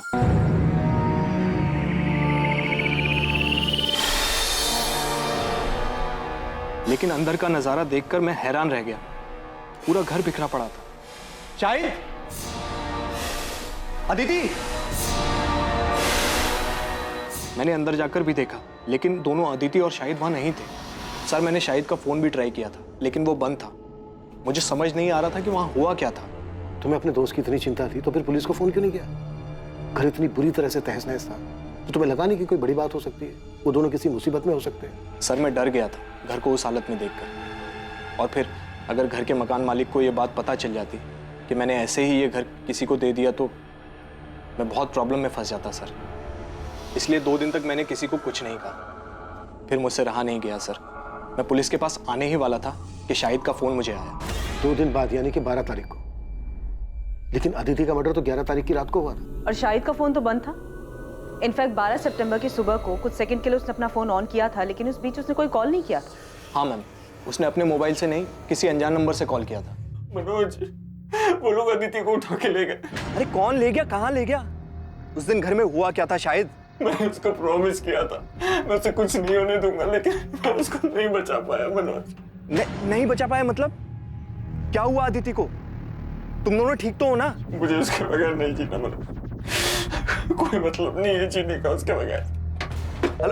Hello Shahid, hello. सर मैंने फिर से उस नंबर पे कॉल किया तो पता चला वो नोएडा के किसी पीसीयू का नंबर है। मैं बहुत डर गया था सर, मुझे कुछ समझ नहीं आ रहा था। मैंने तो दोस्ती यारी में उसकी मदद की थी, पर इस झमेले में और नहीं फंसना चाहता था, इसीलिए मैंने किसी को कुछ नहीं बताया। अच्छा, शाहिद ने जब उस दिन तुम्हें फोन किया और कहा कि कुछ लोग अदिति को उठाकर ले गए, क्या लगता है तुम्हें शाहिद किसकी बात कर रहा है? पता नहीं सर, उसने किसी का नाम तो नहीं बताया, पर हाँ उसने एक बार बताया था कि अदिति के घर वाले काफ़ी रूढ़िवादी किस्म के लोग थे। मुझे पता नहीं, पर उस दिन शाहिद से बात करके मुझे सबसे पहला ख्याल अदिति के घर वालों का आया। पूरी संभावना थी कि अदिति की तरह शाहिद को भी मार दिया गया था। शायद वो आरोपी नहीं बल्कि पीड़ित था। ये केस अब ऑनर किलिंग का नजर आने लगा था। पर अब सवाल यह था कि ये घिनौना खेल किसके परिवार द्वारा रचा गया था, अदिति या फिर शाहिद? असम के कॉल रिकॉर्ड्स आ गए? नहीं सर, अभी तक नहीं आए, पर हमारी नजर 24 घंटे उस पर है। सर मनोज को जिस पीछे से कॉल आया था वहां कोई सीसीटीवी नहीं है। दुकानदार को भी कॉलर का चेहरा याद नहीं है। हमने उसे शाहिद की फोटो भी दिखाई, पर वो पहचान नहीं पाया। मनोज की बात से तो ये ऑनर किलिंग का ही केस लग रहा है। एक काम करो, अदिति के ताऊ जगमोहन और पिता सुभाष, इन दोनों को भी कॉल रिकॉर्ड्स निकालो। हो सकता है इन दोनों ने ये काम किया हो और पूरे चांसेस हैं कि इस केस में सुपारी दी गई हो।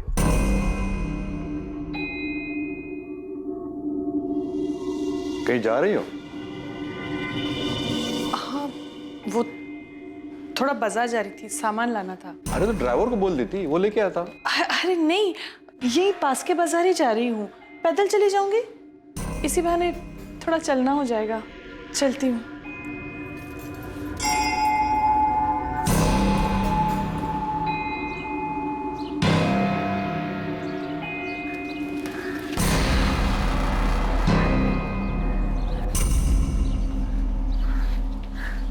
सोनाली, माँ,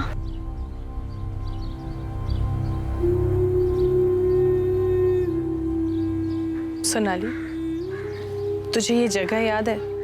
तुझे और अदिति को ये जगह बहुत पसंद थी। तू तो दूसरे बच्चों के साथ खेलती थी, लेकिन अदिति चुपचाप एक जगह बैठकर किताब पढ़ा करती थी। मैंने जो किया उसके लिए अब तक नाराज हो आप मुझसे, या आप पापा से डरती हैं कि उन्हें पता चल गया तो बवाल मचा देंगे? सोनाली, ये सब इतना आसान नहीं है। हम जिस समाज में रहते हैं बस हाँ, इसी समाज की वजह से आज तुम्हारी दोनों बेटियां तुमसे अलग हैं, और पापा की इस रूढ़िवादी सोच की वजह से ना आज अपनी एक बेटी को हमेशा हमेशा के लिए खो चुकी हैं आप। घर में अगर कम से कम आपने अदिति को समझने की कोशिश की होती ना, तो इस तरह घर से भागी नहीं होती। शायद उसके अकेलेपन का सहारा इसीलिए बन पाया क्योंकि हम लोग, उसका परिवार उसको समझ ही नहीं पाए, और इन्हीं सभी बंदिशों की वजह से उसने ये बगावत की थी। लेकिन इस बगावत का क्या फायदा? आखिर सजा तो उसे ही भुगतनी पड़ी ना। इसका मतलब अदिति की मौत उसकी बगावत की सजा थी? माँ, मुझे सच सच बताओ, क्या अदिति को मरवाने में पापा का हाथ था? मुझे नहीं पता सोनाली, और सच पूछो तो मैं जानना भी नहीं चाहती। इसका क्या मतलब है माँ? आप कुछ जानती हैं? अदिति की मौत के बारे में आप कुछ जानती हैं?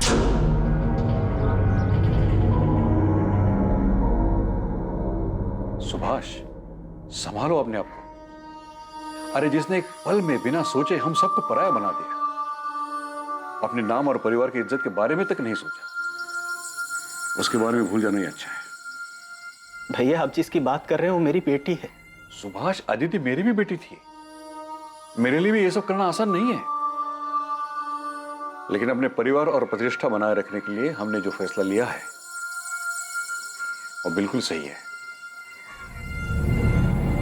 जब से अदिति की लाश देखी है, तब से घूम फिर कर ये बात मेरे मन में आके अटक जाती है। फिर लगता है कि नहीं, वो ऐसा कुछ नहीं कर सकते, लेकिन उनकी बातें याद आ जाती हैं, और फिर लगता है कि इन सब के पीछे इन्हीं का हाथ है। हाँ, ये सच है कि 3 साल पहले जब सोनाली घर से भाग गई थी तो मैंने कुछ लोगों को पैसे दिए थे। उन्हें सोनाली के पीछे भेजा था, लेकिन उसे मारने के लिए नहीं, बल्कि उसे वापस घर लाने के लिए। बाप हूं मैं उसका, कसाई नहीं हूं। इससे पहले कि वो भानु से शादी कर ले, मैं एक आखिरी कोशिश करना चाहता हूं। पहली बार सोनाली आपके हाथ से बच के निकल गई, आप कुछ नहीं कर पाए, लेकिन इस बार अदिति के वक्त आप कोई चांस नहीं लेना चाहते होंगे। वैसे भी अदिति आपकी सगी बेटी तो थी नहीं। जब अदिति और शाहिद आपके पास आशीर्वाद लेने आए होंगे तो आपका खून तो खोला ही होगा। मैं अदिति पर गुस्सा नहीं था, उसकी नादानी पर हैरान था। बुरा तो इस बात का लग रहा था कि मैं अपनी बेटी को समझ ही नहीं पाया। शायद इसीलिए उसने मुझसे बिना पूछे इतना बड़ा कदम उठाया, इतनी बड़ी गलती कर दी। तो मतलब आप ये मानते हैं कि अदिति ने जो किया वो गलत था? हाँ, बिल्कुल गलत था, और आज जो उसकी हालत हुई है वो उसी गलती का नतीजा है। तो आप ये मानते हैं जगमोहन जी कि अदिति की मौत उसकी गलती की वजह से हुई? तो जाहिर सी बात है इस बात पर आपको खुशी हुई होगी। ये कैसा बेहुदा सवाल है इंस्पेक्टर? अदिति मेरी भी बच्ची थी, मुझे जिंदगी भर उसे खोने का दुख रहेगा। और पछतावा? हाँ, वो भी है कि मैं अपनी बेटी को समझ नहीं पाया। बाप होने के बावजूद अपनी बेटी को बचा नहीं सका। भैया का तो नहीं जानता, पर मैं अपनी बेटी को कभी कोई नुकसान नहीं पहुंचाऊंगा। हर मुजरिम शुरुआत में अक्सर यही राग अलापता है जगमोहन जी। ठीक है, इसके आगे मैं कुछ नहीं बोलूंगा। आप जो सोच रहे हैं उसे साबित करके दिखाइए।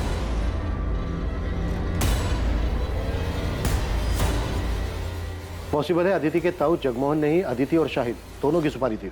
बड़े लोग हैं सर, इतना तो पक्का है कि खुद के हाथ गंदे नहीं किए होंगे। जैसे सोनाली के वक्त गुंडे भेजे थे, शायद इस बार भी किसी को सुपारी दी हो।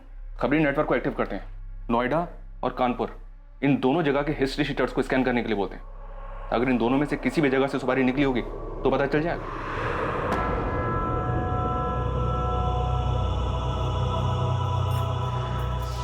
नुसरत बेटा, मैं समझती हूँ जो कुछ भी हुआ उसके बावजूद शाहिद तुम्हारा शौहर है, तुम्हें उसकी याद तो आती होगी, लेकिन जो गलती शाहिद ने की ना वो माफी के लायक नहीं थी।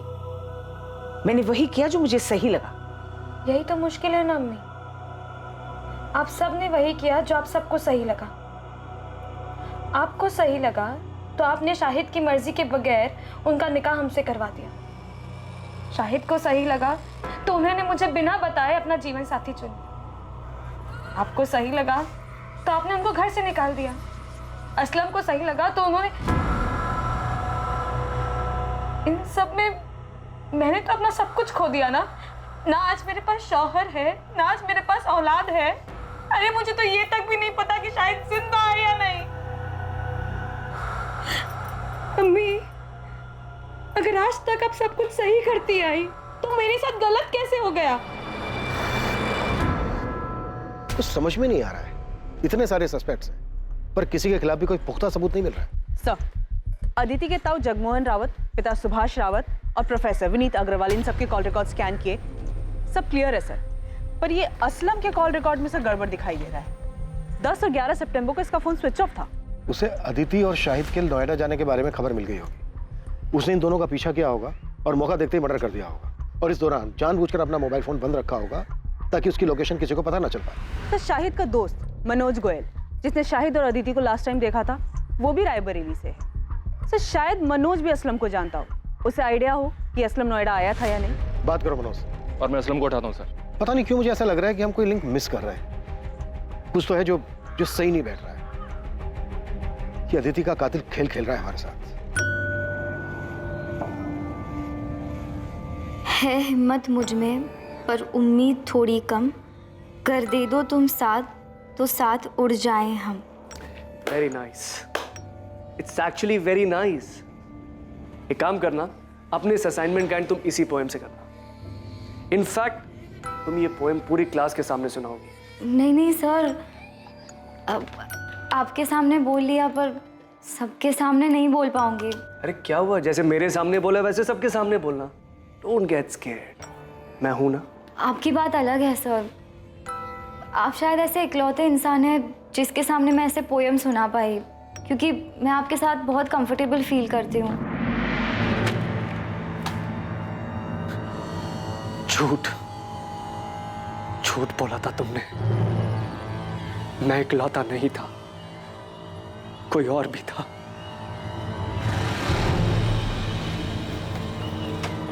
आ गया?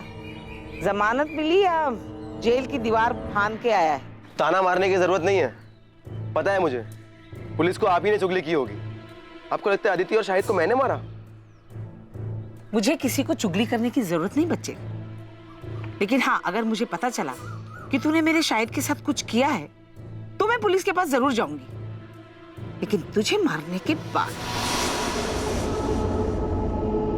हाँ मैडम, शाहिद के साले का नाम असलम है, पर मुझे ये नहीं पता कि असलम शाहिद से गुस्सा था या नहीं। मैं उससे कभी नहीं मिला। और कुछ पता असलम के बारे में कि 10 और 11 तारीख को वो नोएडा में था या नहीं था? पता नहीं मैडम, पर असलम ने कुछ किया क्या? शाहिद के बारे में कुछ पता चला कि वो कहाँ है? मैम, वो मिल तो जाएगा ना? मैम, कभी कभी लगता है कि अदिति की तरह कहीं वो भी। मनोज, अभी इस बारे में कुछ पता नहीं चल पाया है, लेकिन अगर तुम्हें कुछ पता चलता है या कुछ याद आता है तो हमें फौरन बताना। जी मैडम। ये क्या तमाशा लगा रखा है आप लोगों ने? जब देखो उठा ले आते हैं। सब समझता हूं मैं, आप लोग को कोई मिल नहीं रहा है इसलिए बार बार मुझे बलि का बकरा बना रहे हैं। गरीब आदमी उसने मेरा फायदा देख असलम, ये नौटंकी ना नेताओं के लिए छोड़ते। इस बार पुलिस का डंडा चालू हुआ ना तो फिर रुकना मुश्किल है, सोच ले। कॉल रिकॉर्ड्स के हिसाब से 10 और 11 सितंबर को तेरा फोन बंद था। फोन क्यों बंद था तेरा? कहाँ था 2 दिन? यहाँ नोएडा शाहिद के बीच आया था ना तू? नहीं नहीं सर, दोनों दिन मैं अपने घर पर ही था। मेरा फोन खराब हो गया था इसलिए बंद था, और मैं बीमार था इसलिए फोन ठीक करवाने बाहर नहीं जा पाया। इन 2 दिन में तेरे साथ था कोई जो तेरी इस बात को कंफर्म कर सके? ये इत्तेफाक नहीं हो सकता असलम कि जिस रात अदिति का मर्डर हुआ उस रात तेरा फोन भी खराब था।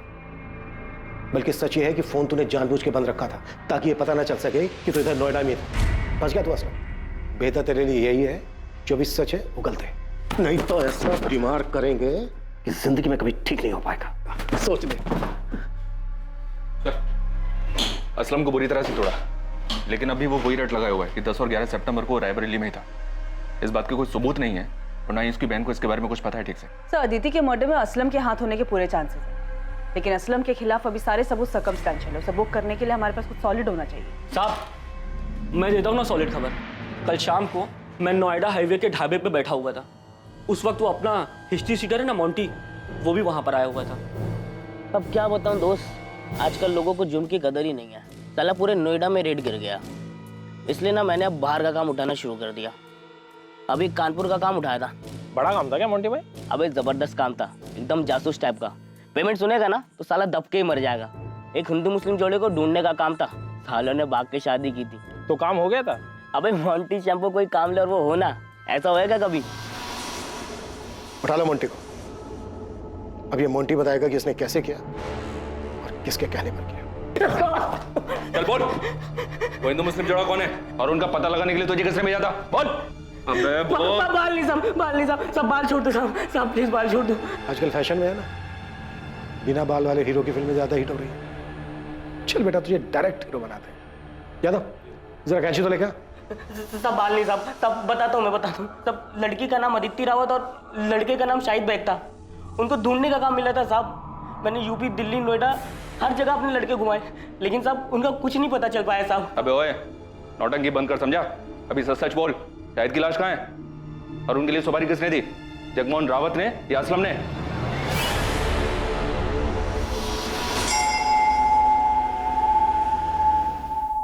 देखिए, बात को घुमाइए मत, सीधे सीधे बोलिए कि आपको लगता है मैंने अदिति को मारा है और आप मुझे गिरफ्तार करने आए।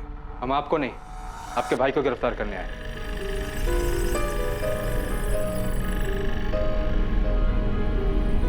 सुभाष को क्या किया इसने? वो तो यही बेहतर बता पाएंगे। मोंटी को नोएडा पुलिस ने गिरफ्तार कर लिया है, उसने तुम्हारा नाम लिया है। साहब 10 सितंबर को सुभाष रावत ने मुझे फोन किया था साहब। डन साहब, काम हो जाएगा, दोनों को ढूंढ लूंगा मैं। मेरे आदमी हर जगह काम होती, मैं आपको बता दूंगा। उसके आगे क्या करना है साहब, आप ये बताइए मुझे। उसके बाद क्या करना है मिलने के बाद बताऊंगा। उनके मिलते ही मुझे फोन करना, तुरंत। आपको देखकर ऐसा लगा नहीं कि आप इतने पहुंचे हुए निकलेंगे। एक हिस्ट्री शीटर से कांटेक्ट करके आपने उसे सुपारी भी दे दी। मैंने मोंटी को सुपारी अदिति को बचाने के लिए दी थी, उसे मारने के लिए नहीं। भैया बहुत गुस्से में थे और मुझे डर था कि कहीं वो उस गुस्से में अदिति को कोई नुकसान न पहुंचा दे। बेवकूफ समझ रहे हैं आप। देखिए, जो अभी सच है बता दीजिए। सच उगलवाने के लिए हमें हमारे तरीके आजमाने पर मजबूर मत कीजिए। मैं सच बोल रहा हूं सर, आप मोंटी से पूछ लीजिए। क्या मैंने एक बार भी उसे अदिति या शाहिद को मारने के लिए कहा था? नहीं, मैंने उसे उन दोनों को ढूंढने के लिए कहा था। इसके बाद की प्लानिंग मैं पहले ही कर चुका था। मैं उन्हें सबसे छुपाकर चेन्नई भेजने वाला था, अपने दोस्त वेंकटेश मूर्ति के पास। वो मेरा कॉलेज का फ्रेंड है और मैं उसे अच्छी तरह से जानता हूं, मुझे उस पर भरोसा था, इसलिए मैंने सारी बातें उसे पहले ही बता दी थी। लेकिन इससे पहले कि मोंटी अदिति का पता लगा पाता, हमें अदिति की लाश मिलने के बारे में पता चला। अगर आपको फिर भी यकीन नहीं है तो आप वेंकटेश से पूछ लीजिए, उसका नंबर है मेरे पास। अदिति का मर्डर 11 तारीख को और 12 तारीख को शाहिद ने अपने दोस्त को फोन किया था कि कुछ लोग अदिति को उठाकर ले गए। मनोज, वो लोग अदिति को उठा के ले गए। आपको क्या लगता है शाहिद का दोस्त आपके भाई जगमोहन की बात कर रहा था? मुझे अंदाजा ही नहीं था कि मेरा अपना भाई मेरे बारे में इतनी घटिया सोच रखता है। ज्योति, तुम्हें भी ऐसा ही लगता है? ओह, तो आज मेरे समझ में आया कि मेरा परिवार मेरे बारे में क्या जानता है, क्या समझता है। क्योंकि आपने कभी किसी को समझने का मौका ही नहीं दिया ना। सुभाष, मैंने हर फैसले में तू मेरे साथ खड़ा था। मैंने कभी कोई फैसला अकेले में नहीं लिया है। हम लोग भाई है सुभाष, हमारी परवरिश, हमारी सोच एक सी है। अदिति के देर से घर आने से लेकर उसके जीन्स पहनने, लड़कों के साथ बात करने, पढ़ाई के लिए बाहर जाने तक तुझे भी हर बात खटेती थी जितनी कि मुझे। और अगर ऐसा नहीं था तो तूने मुझे टोका क्यों नहीं? क्योंकि तू भी वही चाहता था। फर्क सिर्फ इतना है कि तूने हर बार बंदूक मेरे कंधे पर रखकर चलाई। अदिति और शाहिद की शादी से तुझे भी उतना ही बुरा लगा था जितना कि मुझे। क्या पता तूने मोंटी को उन्हें बचाने के लिए भेजा था या मारने के लिए। आप कह रहे हो कि मैं खुद अपनी बेटी को मरवाऊंगा? अच्छा, अपनी बेटी? आज जब तेरे अपनी बेटी की बात आई तो तूने बिना सोचे समझे मुझ पर उंगली उठा दी। सुभाष, एक ही सिक्के के दो पहलू है हम। फर्क सिर्फ इतना है कि हमारे चेहरे अलग अलग हैं। तूने मुखड़ा पहन रखा है और मेरा सच सबके सामने है। जब शक दिलों में घर कर जाता है तो रिश्तों में भी दरारें पड़ने लगती हैं, और यहां भी ऐसा ही हो रहा था। सभी एक दूसरे पर शक कर रहे थे, आरोप लगा रहे थे, लेकिन दावे के साथ किसी के पास भी कहने के लिए कुछ नहीं। आखिरकार पुलिस को एक ठोस सुराग मिलने वाला था। कातिल के चेहरे पर से मुखौटा उतरने वाला था।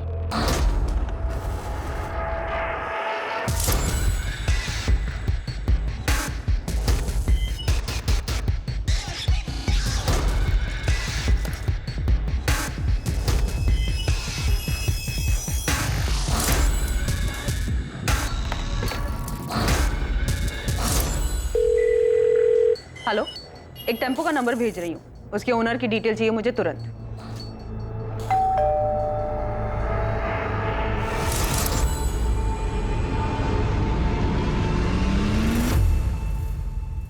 मैं जानता हूं तुम्हारी मां तुमसे छुप कर मिलती है।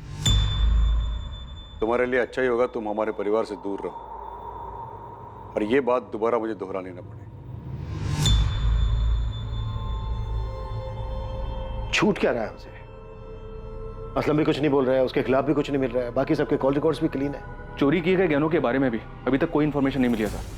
तकरीबन 15 लाख के थे, पक्का कातिल के पास ही होंगे, क्योंकि अगर उसने गहने बेचने की कोशिश की होती तो नोएडा, कानपुर या रायबरेली के किसी ज्वेलरी शॉप से ऐसी कोई खबर सामने आ ही जाती। सर, 12 सितंबर की सुबह 2:54 पे ये टेम्पो चिवारी गांव की तरफ मुड़ा था। उस रात भर में ये अकेला व्हीकल है जो 1 बजे के बाद उस रास्ते से गुजरा था। सर, मुझे पूरा यकीन है अदिति को इसी टेम्पो में ले जाया गया होगा। और सर, सबसे बड़ी बात, इस टेम्पो के ड्राइवर ने बताया कि उसके मालिक ने अचानक से उस रात फोन करके ये टेम्पो मंगवाया था। इसका मालिक का नाम?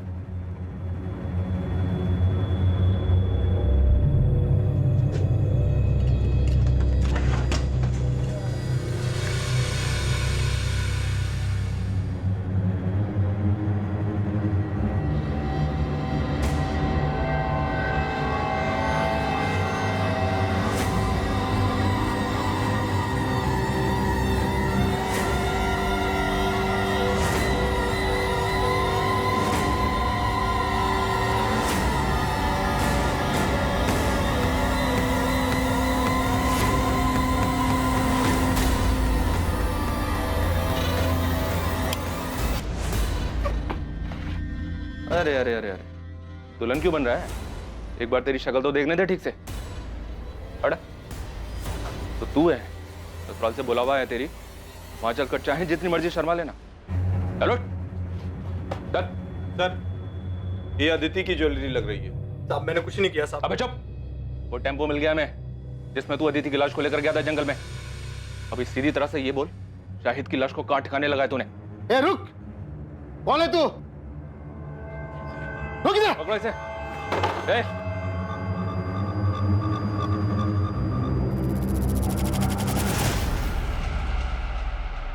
शाहिद बेग। ये जब से आया तब से इसने मुझे एक बार भी गहने छूने तक नहीं दिए। आज जब ये खाना लेने बाहर गया, मैंने सोचा 2-4 गहने निकाल लेता। मेरे साथ गद्दारी कर रहा था। इतना गिरा हुआ इंसान है। बंद करिए नौटंकी। और ये कैसी प्रेम कहानी है जिसमें लैला मर गई और मजनू अभी तक जिंदा है और उसके गहने दबाकर बैठा है? ऐसा मत कहिए सर, सच्चा प्यार कर देते हम दोनों। निकाह भी किया था हमने, सबकी सहमति से नया घर बसाना चाहते थे, लेकिन ऐसा हुआ नहीं। तो तुम अदिति को लेकर यहाँ नोएडा मनोज के घर ले आए और सर हम इसके दिए हुए घर में खुश थे।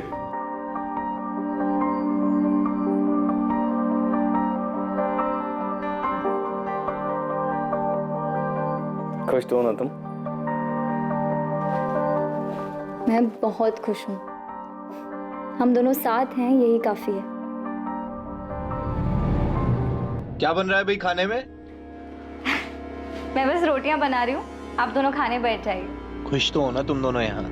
हाँ यार, तेरी वजह से कम हम दोनों के सर के ऊपर छत तो है, वरना पता नहीं हम दोनों कहाँ कहाँ भटकते रहते। मैं प्लेट्स लगाता हूँ।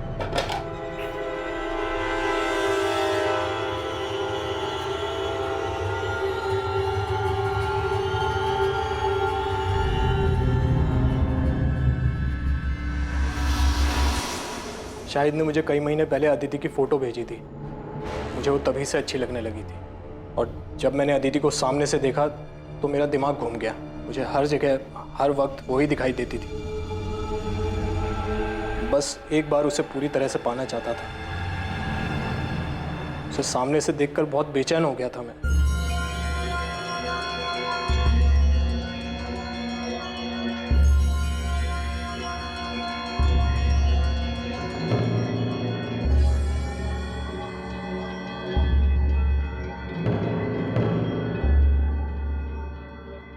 मनोज भैया, शाहिद बस 5 मिनट में नहाकर आएगा, तब तक आप चाय पीजिए।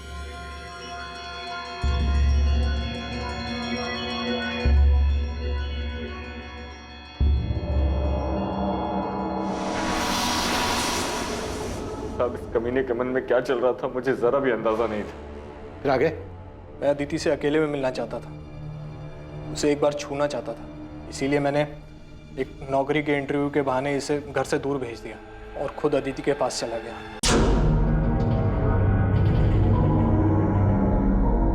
हो गया अदिति? हाँ, बस 2 मिनट।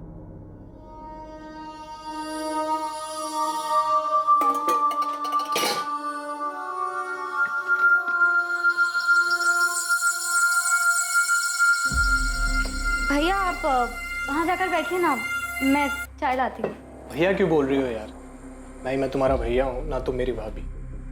रात तो शाहिद भी नहीं है। ये क्या कर रहे हैं आप? वही जो शाहिद करता है। दूर रहिए, पागल तो नहीं हो गए? देखिए, आप मुझसे दूर रहिए वरना ठीक नहीं होगा। शादीशुदा शाहिद में ऐसा क्या है जो मुझ में नहीं है? मुझे क्यों मना कर रही है? पागल तो नहीं हो गए? अब जाइए यहाँ से।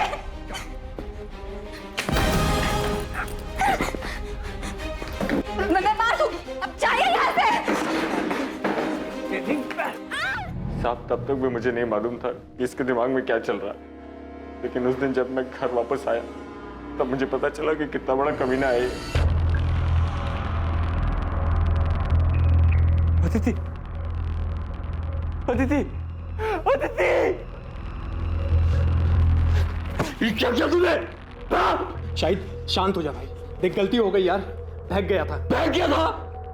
चल, मेरी बीवी थी वो, प्यार करता था मैं उससे, छोड़ूंगा नहीं तुझे। शाहिद चल, बोला ना यार, गलती हो गई। दिमाग शांत रख और मेरी बात ध्यान से सुन। देख, रोग आकर अगर तूने ये ड्रामा किया ना तो देख हम दोनों फंसेंगे और मैं बोल दूंगा कि इस कत्ल में तू भी शामिल है और अदिति के घर वाले तुरंत मान जाएंगे। इसलिए हमारे लिए अच्छा यही होगा कि इस मामले को यहीं दबा दें। तुझे क्या लगता है तेरे बहकावे में मैं आ जाऊंगा? तेरा सच में दिमाग खराब हो गया है? देख देख शाहिद भाई, मेरी बात सुन यार, हम सालों पुराने दोस्त हैं यार। एक लड़की के चक्कर में अपनी दोस्ती खराब करेगा? अरे ये तो गई, वापस नहीं आएगी। इसके जैसी हजारों लड़कियां तुझे मिलेंगी। तुझे नई जिंदगी शुरू करनी थी ना, रायबरेली से बाहर निकलना था। मैं भी तेरे साथ चलूंगा, मेरे पास पूरा प्लान है और हमारे पास इसके गहने भी हैं यार। हम दोनों की लाइफ सेट हो जाएगी, समझ रहा है मेरी बात?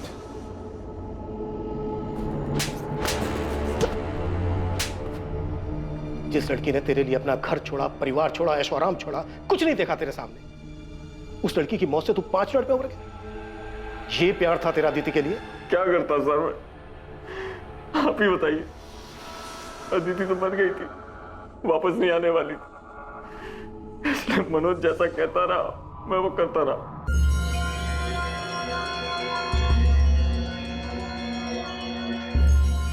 शायद देख, इस काम को हमें बहुत संभाल कर और आराम से करना होगा, समझा? इसकी लाश को ना इसमें डालकर ले जाएंगे, लेकिन अभी नहीं, देर रात को। मैं टेम्पो का जुगाड़ करता हूँ। मेरी दुकान में एक आदमी काम करता है जिसके पास पुराना टेम्पो है। अदिति की लाश को ठिकाने लगाने के बाद तू अपना फ़ोन ऑफ कर देना और फिर 2 दिन बाद अपना फ़ोन ऑन करना, सिर्फ कुछ सेकंड के लिए। जब पुलिस को अदिति की लाश मिलेगी ना तो वो मुझसे पूछताछ करने आएगी, तो मैं उन्हें बताऊंगा कि तुम दोनों के पीछे कुछ लोग पड़े थे जिन्हें अदिति के परिवार वालों ने भेजा था। अदिति को उन्होंने मार दिया और तू अपनी जान बचाकर भागा। फिर तूने अपना फ़ोन ऑफ कर दिया, तुमने फ़ोन ऑन किया, फिर तुम भी पकड़े गए और तुम्हारा फ़ोन फिर तुरंत बंद हो गया। इसमें पुलिस को यही लगेगा कि या तो तूने खुदकुशी की है या तेरे परिवार वालों ने तुझे मारा है। और जब तक ये मामला शांत नहीं हो जाता, मेरे पास एक और ठिकाना है, तू वहाँ छुप जा और सबसे पहले तेरा हुलिया बदलना पड़ेगा ताकि कोई तुझे पहचाने ना। कुछ गड़बड़ हो गई तो? मुझ पे भरोसा रख, ये मामला शांत हो जाने के बाद तेरे पास जो अदिति के गहने हैं ना, हम उसे बेच देंगे, बहुत पैसे मिलेंगे यार, अपनी लाइफ सेट हो जाएगी। चल, लाश को बोरी में डालते हैं और रात को 1 बजे निकलेंगे, समझा?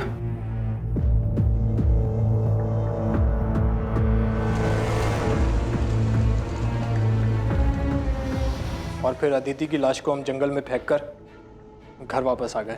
साले तू अदिति से प्यार करता था, 5 मिनट में उसके कातिल के प्लान में शामिल हो गया ताकि तू अदिति के पैसों से एक सुकून भरी जिंदगी शुरू कर सके। मैं इसके बहकावे में आ गया था, मैं सच कह रहा हूँ, उसकी मौत का मुझे अभी भी बहुत अफसोस है। मैंने अपनी पूरी जिंदगी में तेरे जैसा स्वार्थी आदमी नहीं देखा। क्या नहीं था तेरे पास? हाँ, क्या नहीं था तेरे पास? एक समझदार बीवी थी, बेहद प्यार करने वाली अदिति थी, लेकिन सच ये है कि तू इनमें से किसी के लायक नहीं था।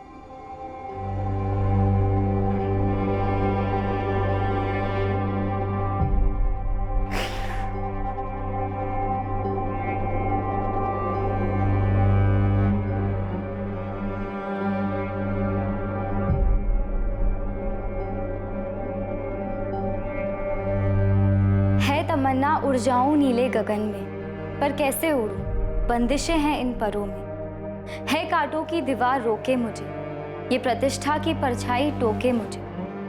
है अरमा छू लूं सितारों को, तोड़ दूं इन बंदिशों इन दीवारों को। है हिम्मत मुझ में पर उम्मीद थोड़ी कम है, कर दे दो तुम साथ तो साथ उड़ जाएं हम। झूठ का पर्दाफाश अक्सर इंसानी मंसूबों का भद्दा चेहरा सामने ले आता है। मुखौटा उतरते ही सच्चाई अपने आप सामने आ जाती है और इंसान की स्वार्थी, घिनौनी और लालची मंशाओं पर रोशनी पड़ जाती है। लेकिन इससे ज्यादा खौफनाक हकीकत इंसान के अंदर छुपा हुआ अंधकार है, जिससे वो खुद भी वाकिफ नहीं होता और जिसका आभास उसे जिंदगी की मुसीबतों के साथ जूझते हुए ही होता है। शायद भी अपने भीतर छुपे अपने इस खतरनाक रूप को शायद नहीं पहचानता था। उसने स्वार्थी होकर सिर्फ अपने बारे में सोचा, लेकिन मुसीबत के वक्त उसकी स्वार्थी फितरत की वजह से उसका मुखौटा उतर गया और उसके पीछे छुपा असल, घिनौना और भयानक चेहरा सामने आ गया। अब मैं अनूप सोनी आपसे विदा लेता हूं, फिर मुलाकात होगी एक और नए केस के साथ। देखते रहें क्राइम पेट्रोल सतर्क, सोमवार से शुक्रवार रात 10:30 बजे। और याद रखें, क्राइम और आपके बीच में सिर्फ इतना फर्क है कि आप कितने सतर्क हैं। सतर्क रहें, सुरक्षित रहें। जय Hind. For more updates, subscribe to our channel, click the show links and enjoy watching the videos.